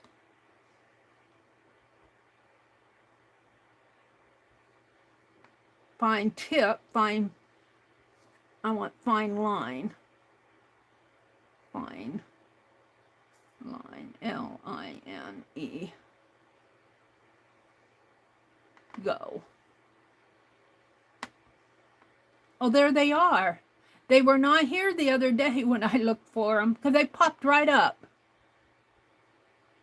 They popped right up, but I don't want the blue tipped ones. Let's see if they sell them separately. Of course, I could buy standard tips. Well, I'm glad to see they're there. Thank you, Becky. I don't see where they're selling these separately. This is a one-time purchase. You get both the... Of course, now you can buy tips. Oh, there's... No, this is still the... Still this. They're just showing the... They're just showing the different... I would like to get just the... See, now they sell those in a set. And this is what I bought. I bought just the tips. 3 of them. Well, Becky, thanks for pointing that out. Look at that one's $15. I won't be buying that. See, they sell the blue tip. Well, that's with the masking fluid, though. I wish they'd sell them separately. 18 gauge. Is that separate? Standard tip. Convertible 2. But fine line applicators.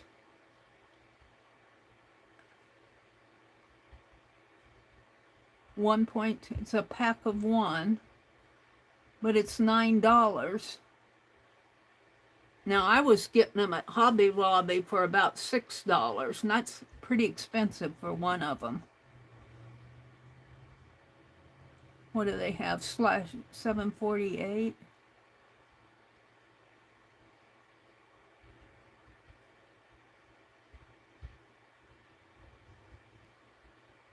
See, this one is selling for 2 of them for $13, and if you only buy 1 of them, it's $9.35.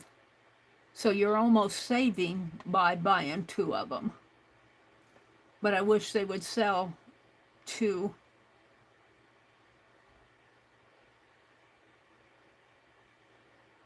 This is probably the bigger bargain here.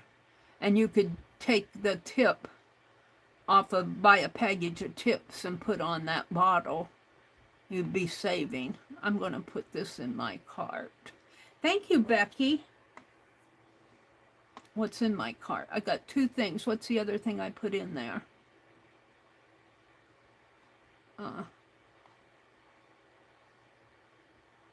What else did I put in there? Messages about these items in your cart. They'll always reflect the most. Yeah. What else do I have in there? Oh, I have a baker's mat. Didn't I put those tips in there, or did I put them in my save for later?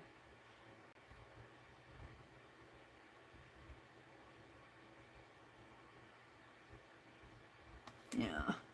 Let me go get those tips.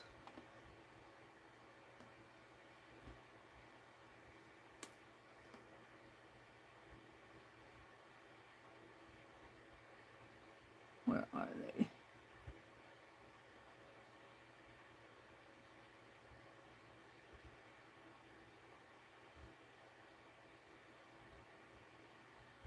What was this? Here. Add to cart. There. Okay. And I'll probably take the baker's mat. I was going to get a baker's mat. Boy, that's quite a deal, though. It's 20% off. It was 18 and they're selling it for 14, but I'm going to save it. Oh, it's in my saved area. What else do I have in there? 3 items. I have that I just put in. I have that.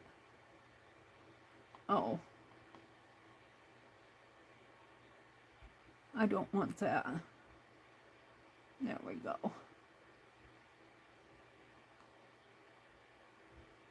All right. I'm not going to buy it now. Thank you, Becky, for telling me that. I looked the other day and I didn't see them.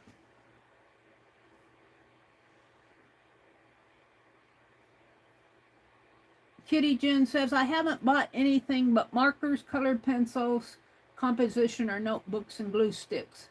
And I think the other stuff keeps multiplying as I'm using it. They're talking about our stash, how it seems to multiply. Well, I do say I go to thrifting an awful lot, and I think I get a lot because I save a lot. You know, you save, like all this fabric I got for $4. And that's what I mean. I find all these bargains, and this will make nice washi tape. That's what I'm going to do here. I've got this fabric. I've been using it in my slow stitch. What else is here? I don't have the other fabrics here. This will make, I'm going to put this in my Refill Friday. All right. So, what are we talking about up there? Did I miss saying hello to anybody? Joyce is here. Kimberly, Jen, Brenda, Becky. Let me go down to the bottom. Jacqueline says, thank you, Kim. I'm so excited to see what Lori is into today. Lori is on today at 9 o'clock in a couple hours, in an hour and 10 minutes or so. Kimberly dropped a link to her channel. Brenda says, Riri, I'm trying to get it emptied out and turned into my craft room. Brenda is converting her daughter's bedroom into a craft room. I need to stop now and put keep items in a clear side. Dining table is buried and I need it next Friday so I can feed people. Well, there is something I want to try. As I was binding, let's see, let me get my box out here. This is the box that I keep things like that, ink pen, things I want to use. I think, what did I do with them? Are they in here? No, they're probably not in here now that I want them. I got some glue sticks, some clamps. Clamps are smaller clamps. I bought some, I don't know what I did with them. Some finger savers. Sandpaper, lace, trim. I'm going to put this wherever I put it. Right here. I'm going to put this ink pen in there. And I want to get some of this stuff off my desk. Put those things in there. I want to try something, but I really needed those silicone fingertips. But now I don't want to go. I know there are some in that. I don't think there are any there. I might have put them in my refill. Let's get my Refill Friday box. Hold on. Oh, this is my Refill Friday. This should go in my toolbox. Oh look, but they aren't big enough either. Let's see. That's that aluminum acetate. This is, I was working on washi tape. That's my, these things should go in my, and another. These are the dolls I'm working on. I don't see my fingertips that I wanted. My silicone fingertips. I'm going to put that in there. Put that in there for now.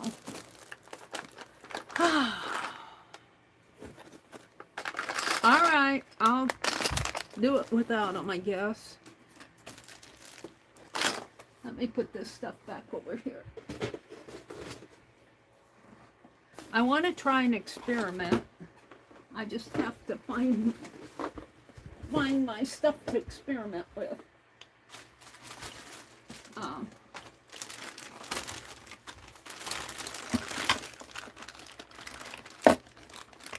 This,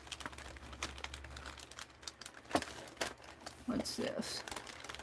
These are the wax paste that I was trying to do with crafting on a budget. And I don't know, it didn't turn out good for me. It doesn't even smooth out. And but what I want to do, it's not unusable. Well, there's some wax pieces in here.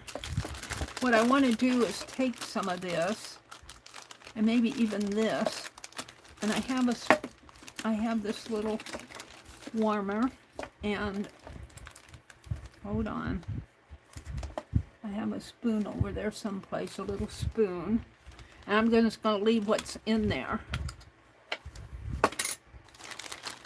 And let's grab some of this clear wax that's hanging around down here.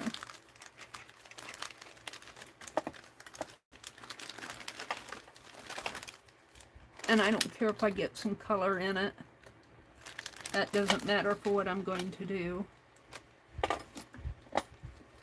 Of course, I've got this little thing is in my way right now. I just want to get some little wax pieces out here.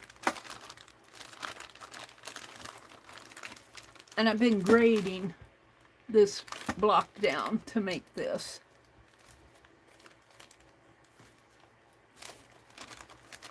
But I'm going to try an experiment here. And I don't know if it'll work because this one didn't.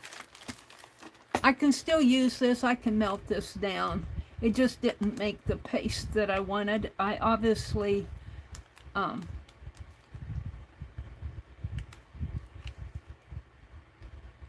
I might have put too much mineral oil in it, but if I have too much mineral oil, it should be pasty, and it's not.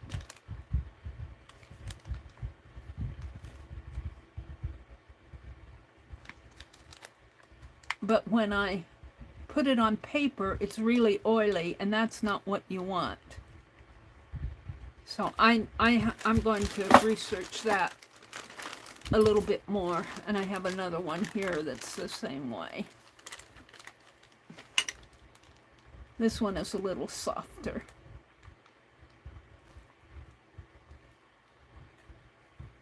But I think too it's hard because I added glue because I thought I had too much mineral oil. But I can melt this down. I'm not worried about being able to use it. It just didn't accomplish what I wanted. But you know, you have to experiment. That's in my way. You have to experiment to learn. And I can still use what's in both of these, but I'm not going to right now. I just wanted some little wax in there for what I want to try today. All right, let me put this back. My grater is down there too. I got the little heat tool here, the little warmer.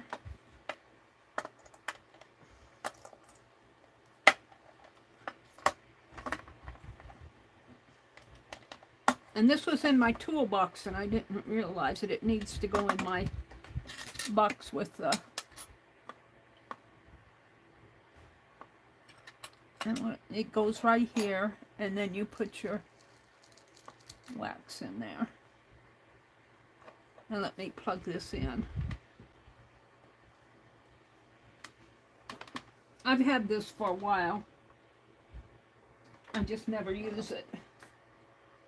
I don't want to unplug you guys.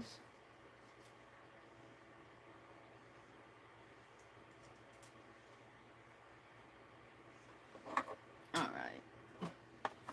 And it turns on here.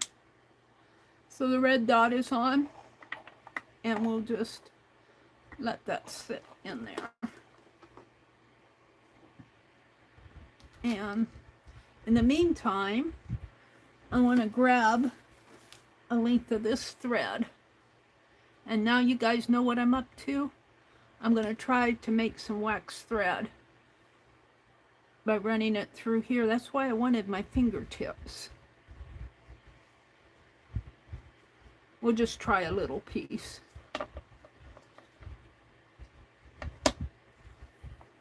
And honestly, to tell you the truth, I think it would work better if I put it on a piece of wax paper and ran my thread through the wax paper.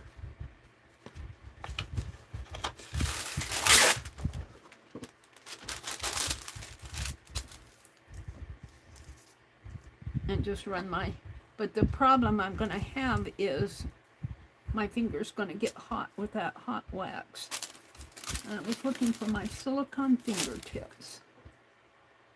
I bought 2 packages of them. Do you think I could find either one? Not happening.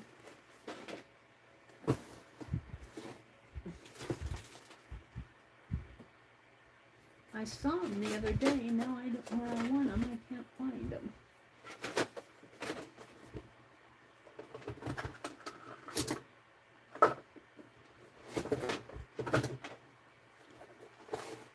I don't see them. Whoops. I don't see them. So what I'll do is I'll take the tip of my paintbrush and hold on to it and run my wax through it, my thread through it. And that does not, is that even warming?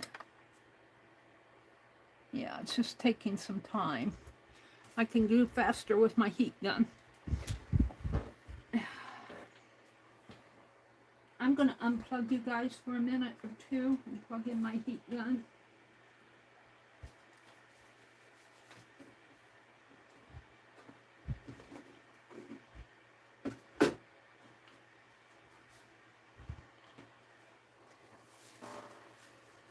Because I can always get you on my phone.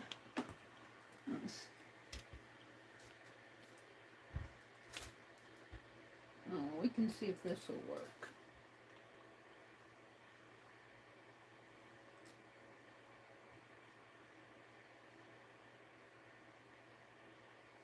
No, I'm going to have to unplug you.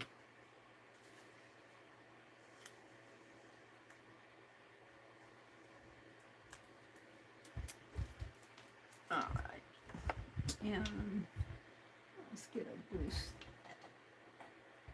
a glue stick. Hold on. This one will work. And oh, now it's melting. I'm going to help it along just a little.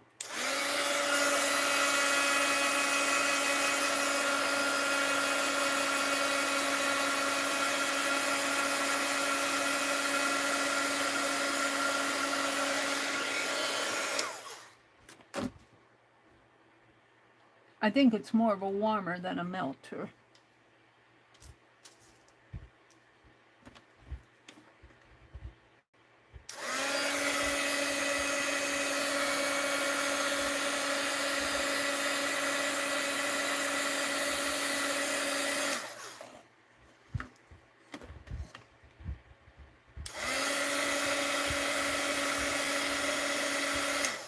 And this I'll probably have to work pretty fast. I'm just going to put that spoon back in there. And let's put this here. And I just want to draw my thread through here. And I'll have to hunt out my silicone fingers. So already getting hard on me. But if you want, you might try something like this if you want to make your own wax thread, because you could bind with this. This feels just like that, more expensive. You might want to get a little of the wax off of it after you've done it. I mean, you have to experiment with stuff, but I would bind with this. And I would want a whole bunch of it. I'm just experimenting with a little right now.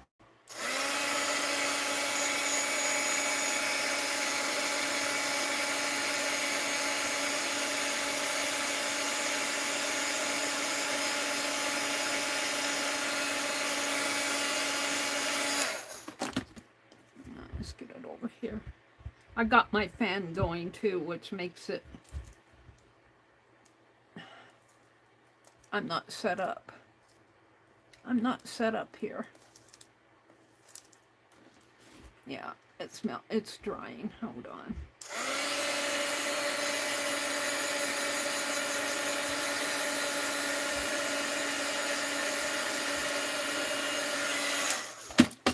And if you had a whole puddle of it in a spoon, this might work. It's drying awful fast.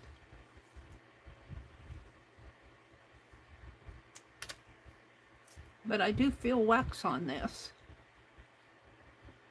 I would entirely bind with this. So I think it's possible to make your own.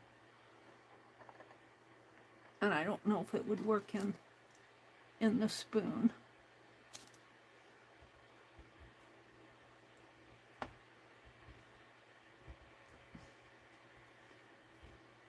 Had a little tray maybe. A little metal tin. I've got metal tins. I bought all those Altoid tins. A little metal lid would work. Wax your own thread.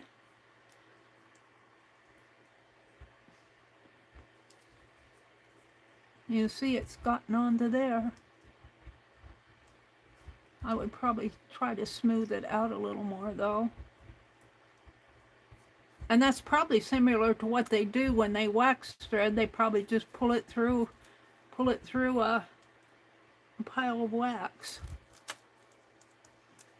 I just wanted to experiment. I'm going to unplug all of this and plug you guys back in. That's the end of my experiment. I'm going to unplug both of those and plug you guys back in.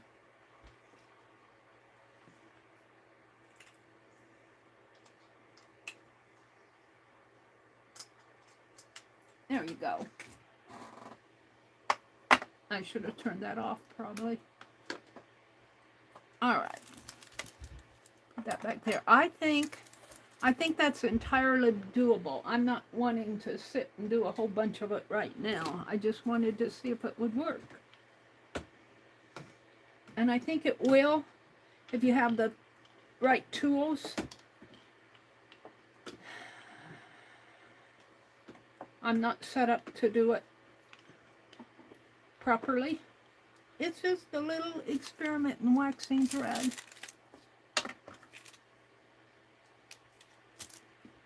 I want to save it, put it in my Society of Idea collector.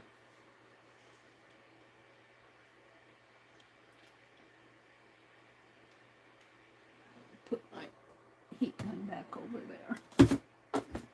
So if all you have is crochet thread, I think it was Karen Kay who asked if, when I was binding that, doing that journal binding, she wanted to know if you could use crochet thread if you didn't have wax thread. And the lady at Treasure Book said that she has used all sorts of threads. But if you don't have wax thread and you want wax thread, you might try taking some, I got it kind of gunked in here. You might try taking some crochet thread and just pull it through a puddle of wax. Maybe melt your wax in a, this is tin here, but it's plastic. It's got a plastic transparent here, and I don't want to hit this with the heat gun. If that were glass, I would, but something like this, a little metal lid, and get your melted wax in there. And I don't think it would cool as much as it did on my wax paper because it'll be in a puddle. That other was just kind of on the table on the wax paper. And just draw your thread through the wax like so and make your own wax thread. Probably be stronger too. And this part waxed really good. I can feel it on there. See, there's the blue that I have been smishing down. And I didn't get as much over here because I was holding on to it. But get you some silicone gloves, fingertips. I've got 2 packages here and I can't find either one. All right, moving on. Tearing up my Hobby Lobby receipt. Moving on. What are we going to do, Mary? What are you going to do next? You glued your book. You did your hauls. You did your wax thread experiment. Hold on. I'll put it down behind you, Mary. You don't want to see behind me. It's a mess down there. Okay. Let me think. Let's put this in the Society of Idea Collector. If I can find it. What did I do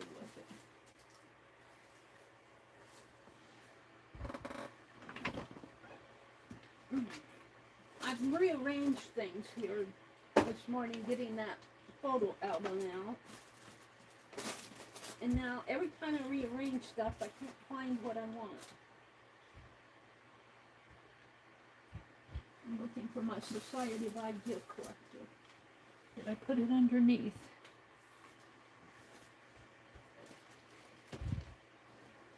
Sometimes I put those things down below.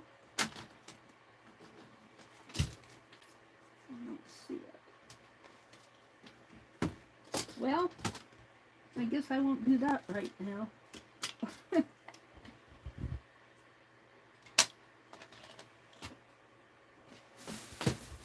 Aggravates me when I can't find stuff I'm looking for. It's not here. I'll just put it. I'll put it here, and when I run across my Society of Idea Collector, I'll put it in there. I don't want to put that away. Let's put this away. Back in that package in here.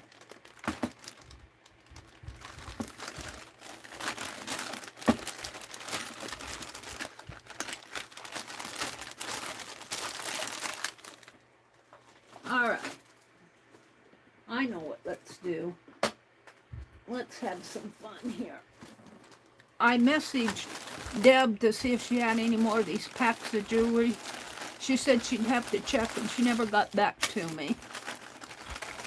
So I may not be able to get any more, but I unpacked one package and I separated them.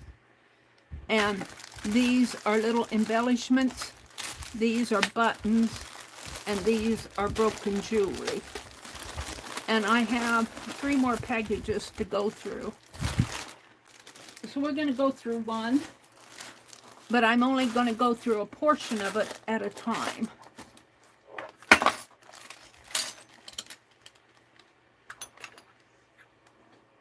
Get this off my desk into a spot where it can cool off. I'm only going to go through a portion of it at a time because I had quite a tangle. Let me get a piece of paper out here. Not that paper.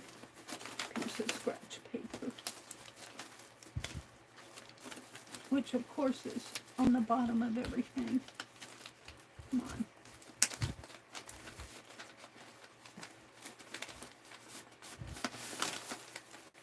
This'll do. Alright. And we're just going to go through a portion of it. I'm going to zoom in so you guys can see. There, that's enough right there. And it's fun to look at all this stuff. And I'm going to put this, hopefully that'll keep the beads from rolling away. Let me zoom in so you can see better.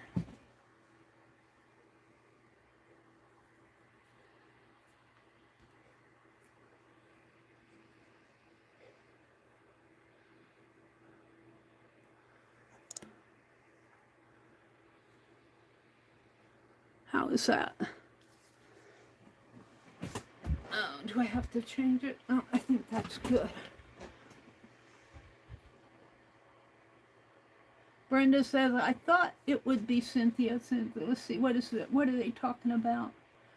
Brenda says, I got a lump of beeswax in a little circular holder with slots to draw thread through. Yes, that's a sewing. That would work. That same thing, same concept. Only mine's melted thread. That is not melted thread. I probably wax your thread though. I could probably draw it across that block of thread. A block of wax. Let's try that now that you mention it, because it would be the same thing. Take and draw your thread. Make a, well, let's make it in here. Just make a little slit in here. Probably should do that with my old scissors, not my little ones. Let's get my old ones out. I was drawing mine through melted wax, which I think is more moldable, but this would probably work. And this is real beeswax.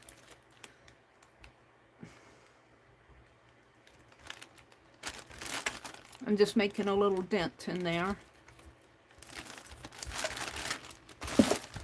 Well, let's take a, oh, I put that thread behind me.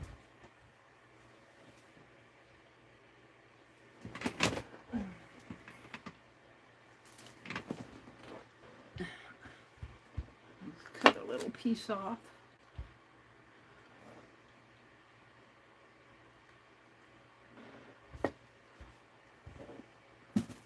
And she's talking about something like this.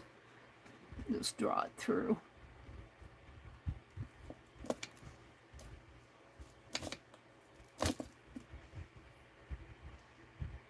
Only theirs is in a little holder.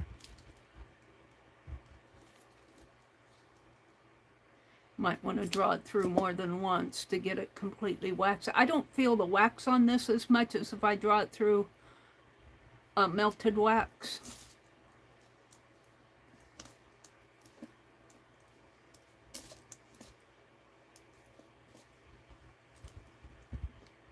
But it does wax it.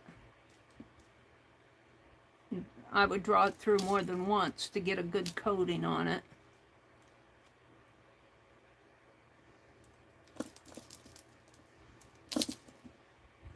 And it does wax it.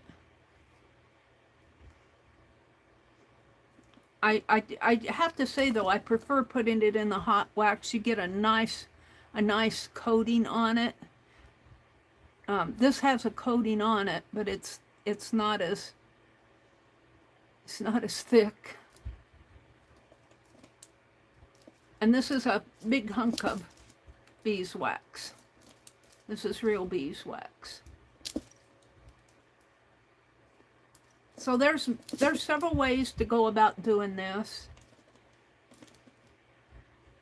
I'm going to save that piece too, just as a thank you for sharing that, Brenda. Yeah, you can buy those little in the sewing department, Joann's. Most sewing departments have those little.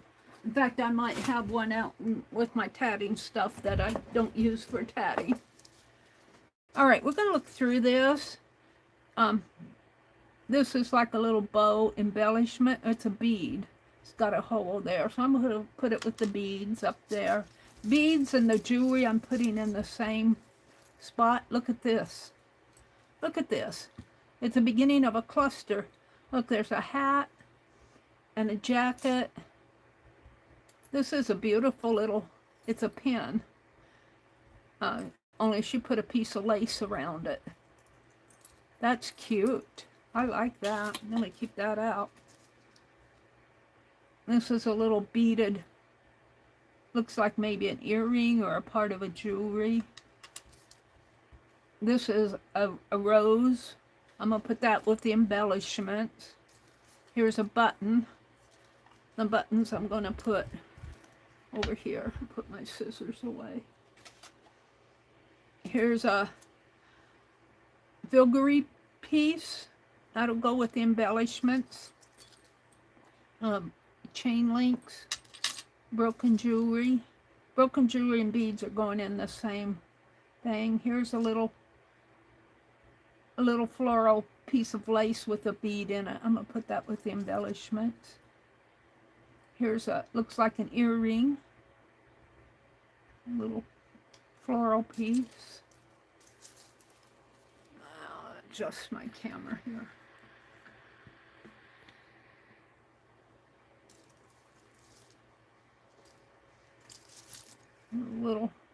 Another little earring piece. A little clamp earring where the piece is fallen out, but you can put anything in there. A little safety pin. A little part of a necklace there. A little charm. So I have a hard time thinking if I want that to go with the broken jewelry or the embellishments. Got two of those. Here's a little teardrop flat back. I guess that should go with the beads. Here's a button. And a button. And a beautiful bead. Right now I'm putting the beads in with the broken jewelry. I might have to change my tune if I get too many of them. Here's a beaded heart. It's transparent. It's a little piece of acrylic. An earring. A safety pin. Another little triangular earring. Looks like it could have been worn in the 80s or 90s. A little red bead. He wants to float away.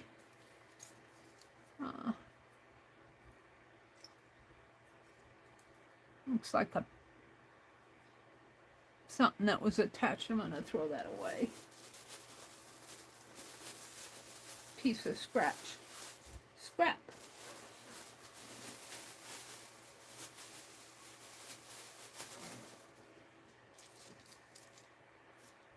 Little paper, something or other here. There's a button that I had out from the other day.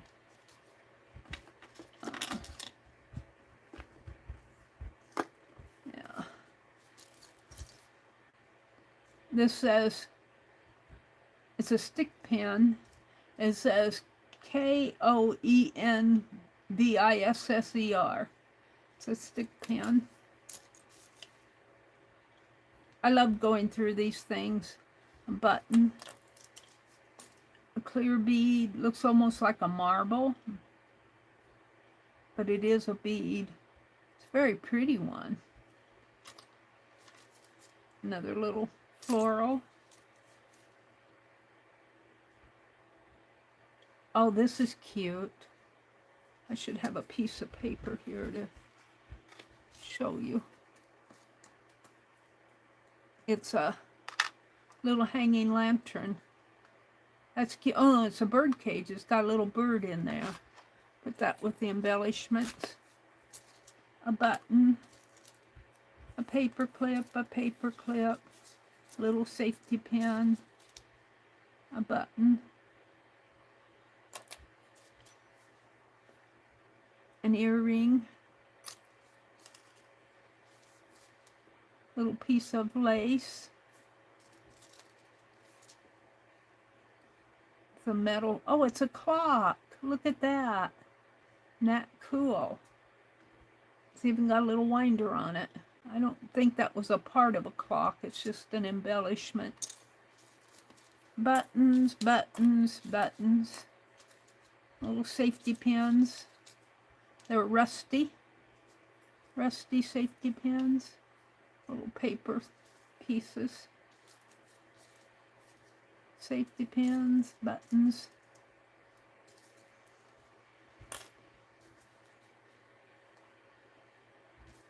Buttons. Oh, a little cork tube. test tube, cork test tube. That'll go in the embellishments. A little rose. Paper clip. Safety pin. Little half moon charm. That could either go with the embellishments or the jewelry. I'm going to put it with the jewelry. Little fabric flowers here, a couple of them. This is cute. It's a little floral in there. Put that with the embellishments. I don't know what that is. Looks like a little bead cap almost. It's a rectangular one. A red bead. Button. A little pin back. Paper clip. Had something on it. A little butterfly charm. Should probably go with the jewelry. Charms I'm having trouble with. Do they go in the embellishments or in the jewelry? Button. A lot of these little bead pins in there. Little clamped earring. A crown. Oh, that could go on one of my dolls. I'm going to keep that out. Button, one of my Christmas dolls that I'm doing. Little floral button. This says, hello, hello. Put that with the embellishments. Safety pin, little, looks like a necklace part or a bracelet. A little Mickey Mouse almost, looks like. Button, it's a button, little man. A little bead, a little bow, a button, a pin back, a little heart. I think that's a bead.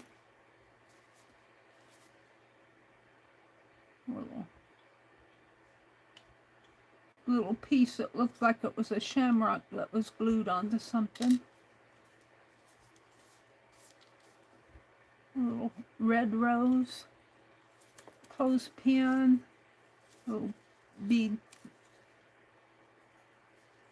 cute little button here. It's cute. It almost looks like a charm though. I think it's a charm. It's got a little holder up there. Charms I have trouble deciding. Looks like a little flower there. A little button and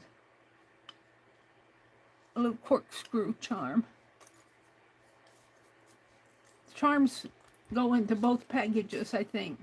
All right, I'm still emptying this bag. I've got all of this left.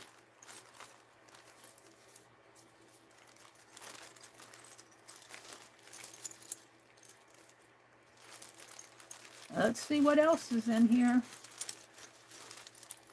Deb Ham, you really outdid yourself here.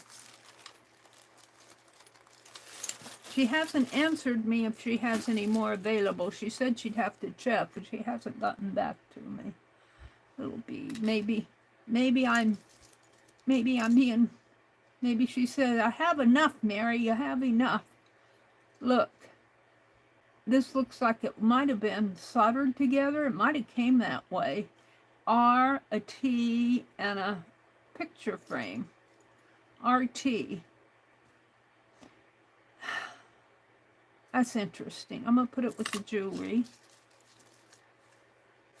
A little bling piece. I really like this piece. That's cute. Isn't that cute?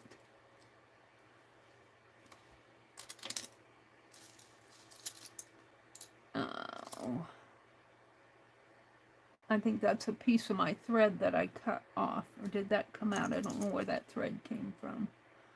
A little button.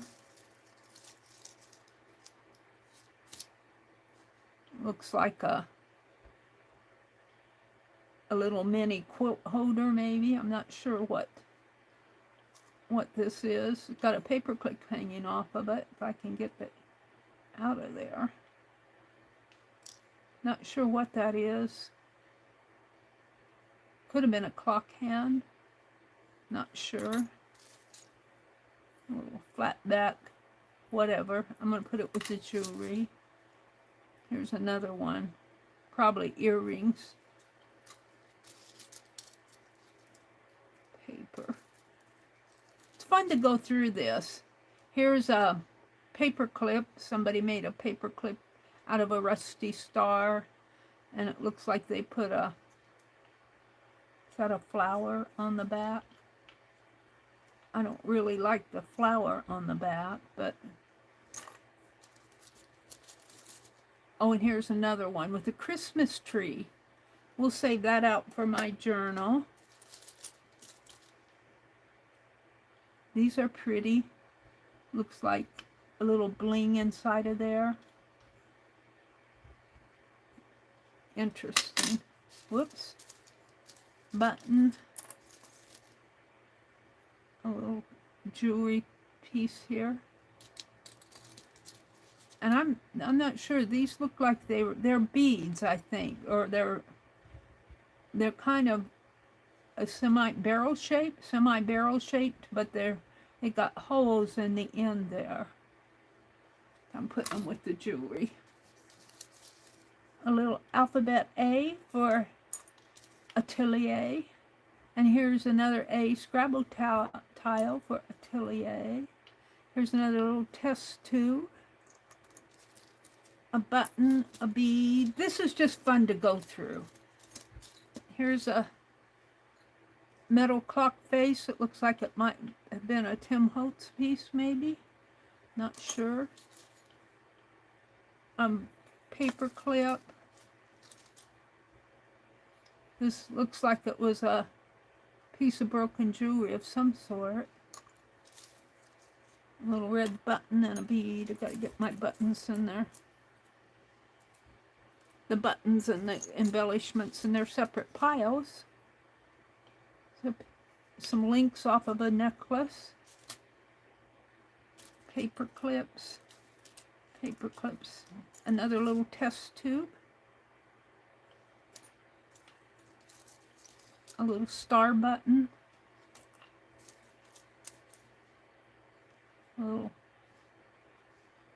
I guess you could call that a button. I'm not sure how that would fasten. A little rose. A button. Paper clips. Safety pin. A little bead. Oh, this is a little stick pin.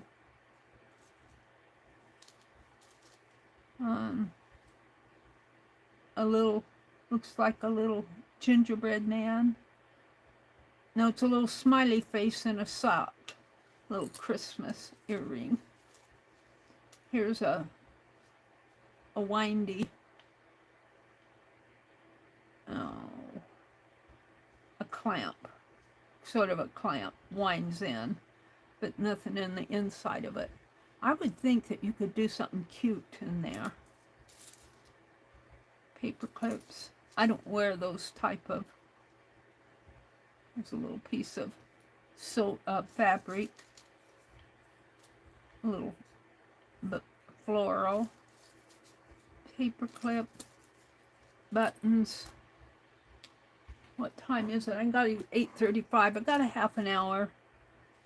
I got to keep track of my time here. I'm thinking I could find something to stick that in. Buttons, little beading wire there. You string beads on those wires.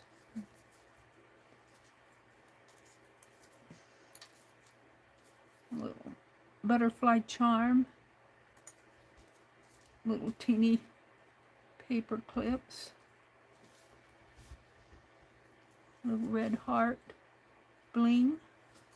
Foil. Little bead. Buttons. Button. And some papers. I don't know how these papers get in there. They might have been a part of something because they're very similar.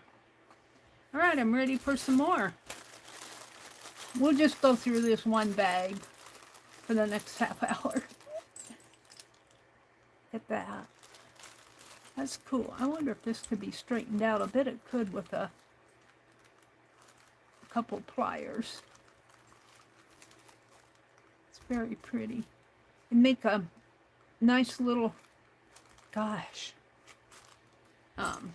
take a piece of fabric. Oh, not that. Look, this was in the first package that she sent. She stamped on, oh, it was in the lace. I got some lace packages. She stamped on eyelet fabric with these beautiful ladies. That's going in one of my journals. That'll probably go in that journal where I have those beautiful, the Lovely Lady journal.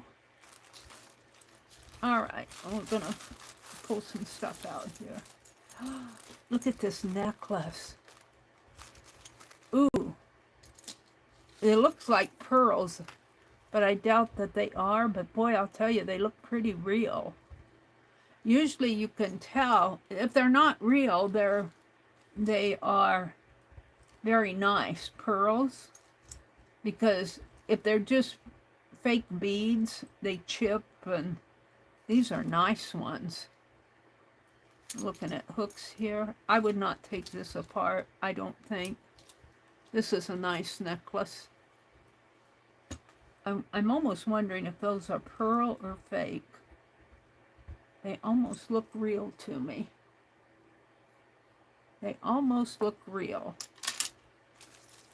Here's a star. Let's get my bag off of the table here.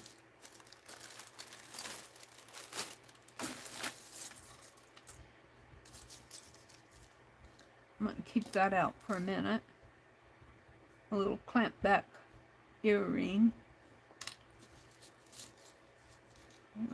Little floral beads here.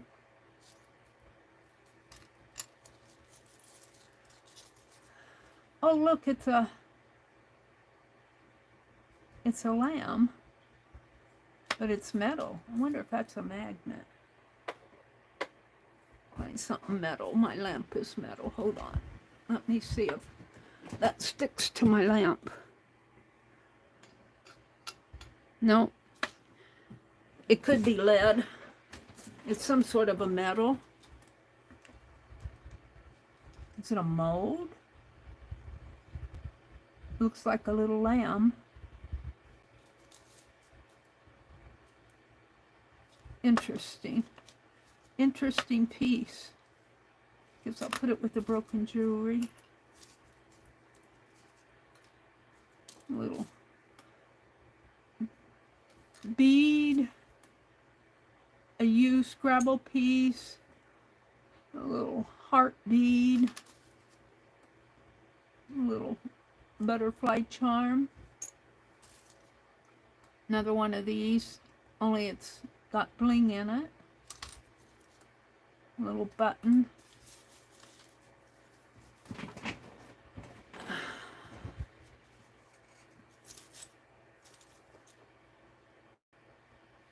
Little doll head. Oh my goodness. That's, feels ceramic too. That's not plastic. Look at the little doll head. Whoops. Look at her. Am I holding it so you can see it? Yeah, you can see her. A little doll head. Wow.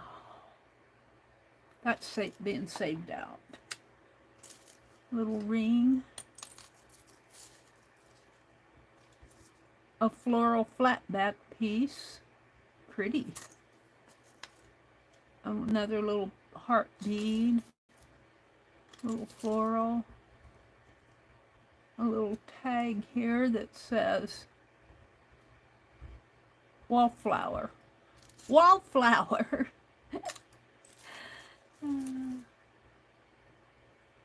A little cone shaped bead, I think. Paper clip. This is just fun to go through. Little floral. Paper clip on a piece of paper. This is a beaded piece. It looked like it was a part of a necklace or a bracelet. But boy, you could get those off. I could think of the stuff to do with that.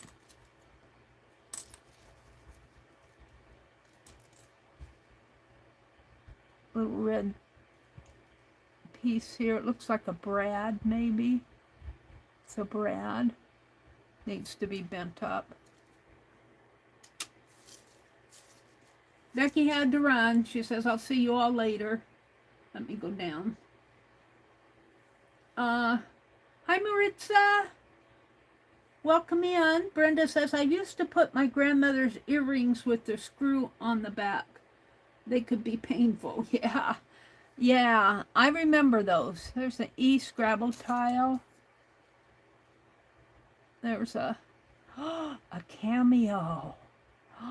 Oh, wow. I love these type of finds. Here's a cameo.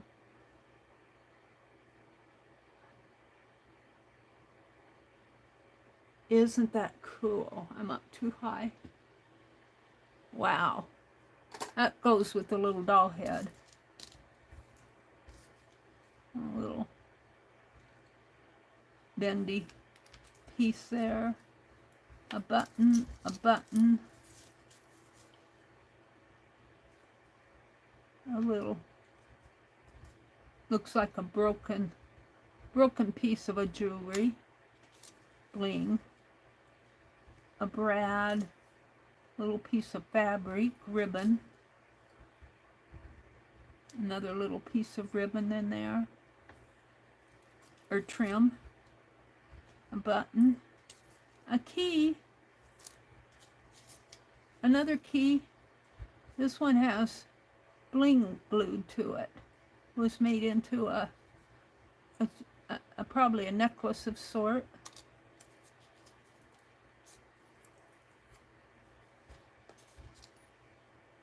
A bead on a chain. There's another one. I'm calling these corkscrews. I see several of those. I don't know if they're to a beading thing or what, but I've seen several of them. Button, brad, paper clip. Here's a little, oh, what do they call those things? Well, you put the drawstring in them. Angie makes them. That's cute. Button, a button, little earring piece. I think that's a button and a button. And a little flat back piece here. Looks like a turtle almost. Little rose paper. These little triangular papers. And a little button. Some bling. Oh, a flamingo. A flamingo. A little floral. Little bead pins. Paper scrap. It's just fun to find those things. We're getting there. 15 minutes. I'm going to dump all of this out. Can we go through this in 15 minutes? A buckle. A buckle. This would have been good for my Inktober. There's a buckle. Look at that shoe. Wow, how cool is that? A gold slipper. I think that's a button. Keeps slipping away from me. The button. An earring. A ring. A big old ring. It looks like it might fit my finger. I can't wear jewelry. I cannot wear jewelry.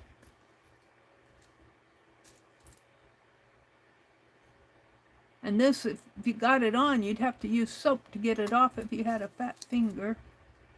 This is a little paper with a gold line through it. A button.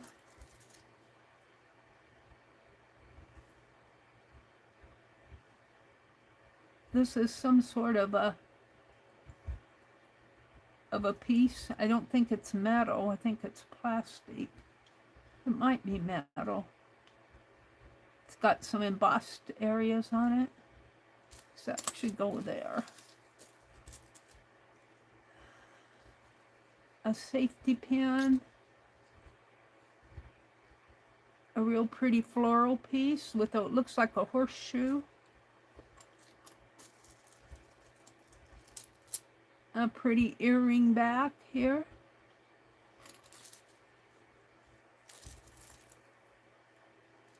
Another dangle. I'm going to keep that out. I like it, the dangle. That could go on my boho piece that I'm stitching, a boho piece. Another one of those. This looks like a rusted piece. Looks like a brad that they've rusted. It's rusty. Bling. Piece of ribbon that's tied into a bow, crinkly ribbon bow. That's my stick pin. Buttons, buttons, buttons. This looks like Mother Mary on a bead. It's a bead, but it's Mother Mary. A little floret trim there. A piece of paper.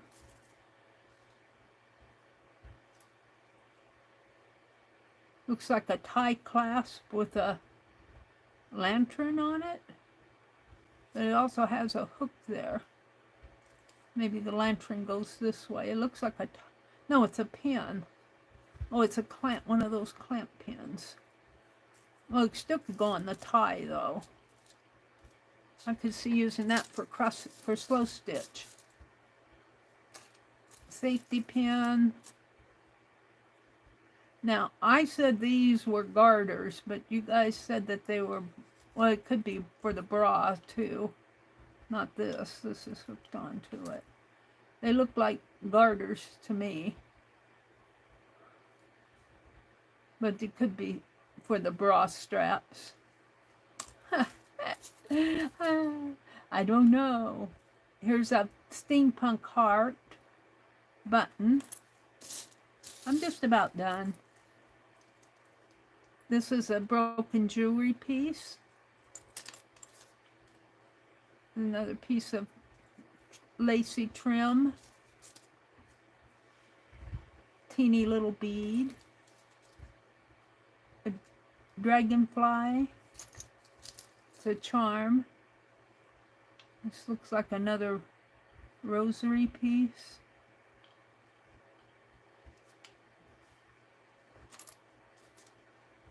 Safety pin. Joy, joy, joy, joy. I'm going to put that, save it for my Christmas. Little lace. A button. A little paper flower. A little charm that says live. I'm going to put that over here. I could put it with my buttons. It's really a bead. It says live. Put it with my embellishments. Keeping an eye on my time. It's 8:51. Little clampy holder there. I've run across these before. I think it'd be neat to put little papers in there. This is a flat back piece. A little key. A plastic one. Here's another key with a bezel in it. That's cool. A little chain here. Ooh, with a beautiful, is that part of it, or is that just hooked on? It's just a chain. You always use a chain. Here's another. Looks like they put some foam or something in there. It was a earring. Find a lot of these. They're beads. Looks like it might have been a bracelet. Little blingy piece. A button. This is just a flat back piece. Another flat back. It's got something glued on the back of it. A shank button. Some bling. Getting down to the end here. Button. Little lacy piece. This looks like it was broken. It looked like it might have been a buckle piece. But that could be a hat. I could see using that. A button, a safety pin. Little papers here. Little trim. A bead. I'm putting the beads with the jewelry. Little button. Buttons. Little blue safety pins. With a caught on a little blue safety pins. They're cute. Rusty safety pin. Another one of these. Whatever they are. Buttons. Bling. Button. Little turtle charm. He's so cute. Paperclip bead. Button. Buttons. This is another rosary piece. And little flag pin. Little broken something or other. I'm getting down to the itty bitty stuff now. It's a little star charm piece.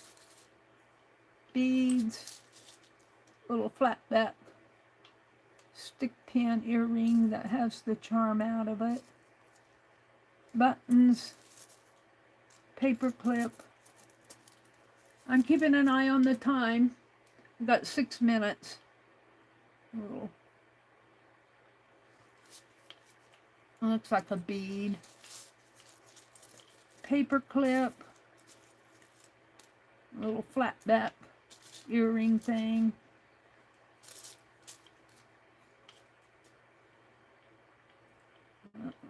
Little embellishment of some sort. This is broken jewelry. Button. Floral. Safety pin. Little lace. A button. Little bulb pin. Here. Little bulb pin. Brad. Safety pin. Oh, a little teapot charm. Oh, that's so cute. I'm keeping it out. Buttons. A little horseshoe. Looks like a clover and a horseshoe, maybe. It's a charm. Charms are going that way.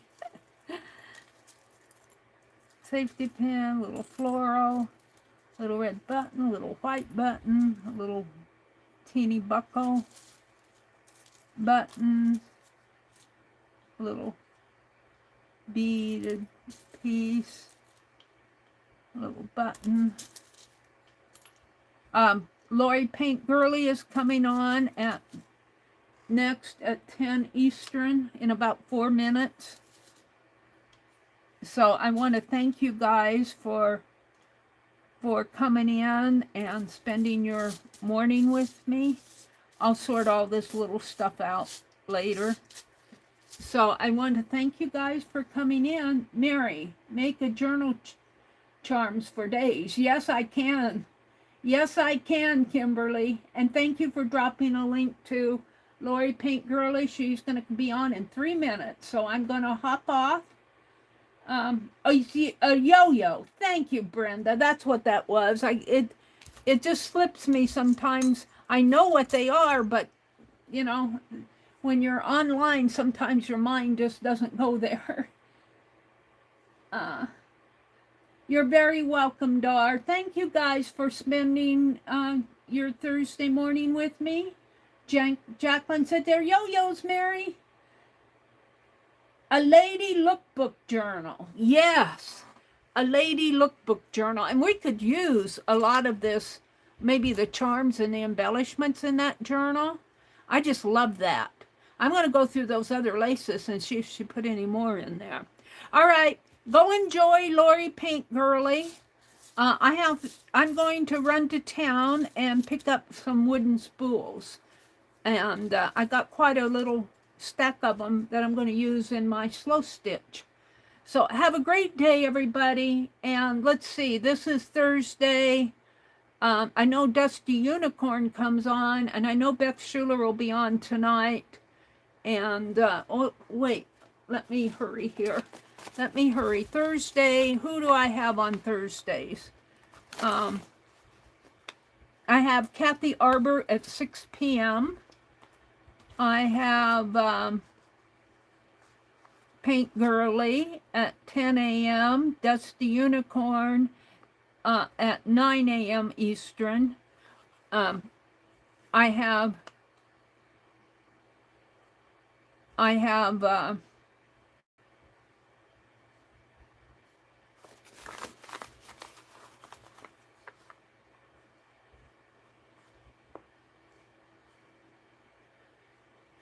every third Thursday, I have APG Jamie, Beth Schuler at 6 p.m. And I think that's it. So have a great day, everybody. Go enjoy it. Go have a great day. Bye.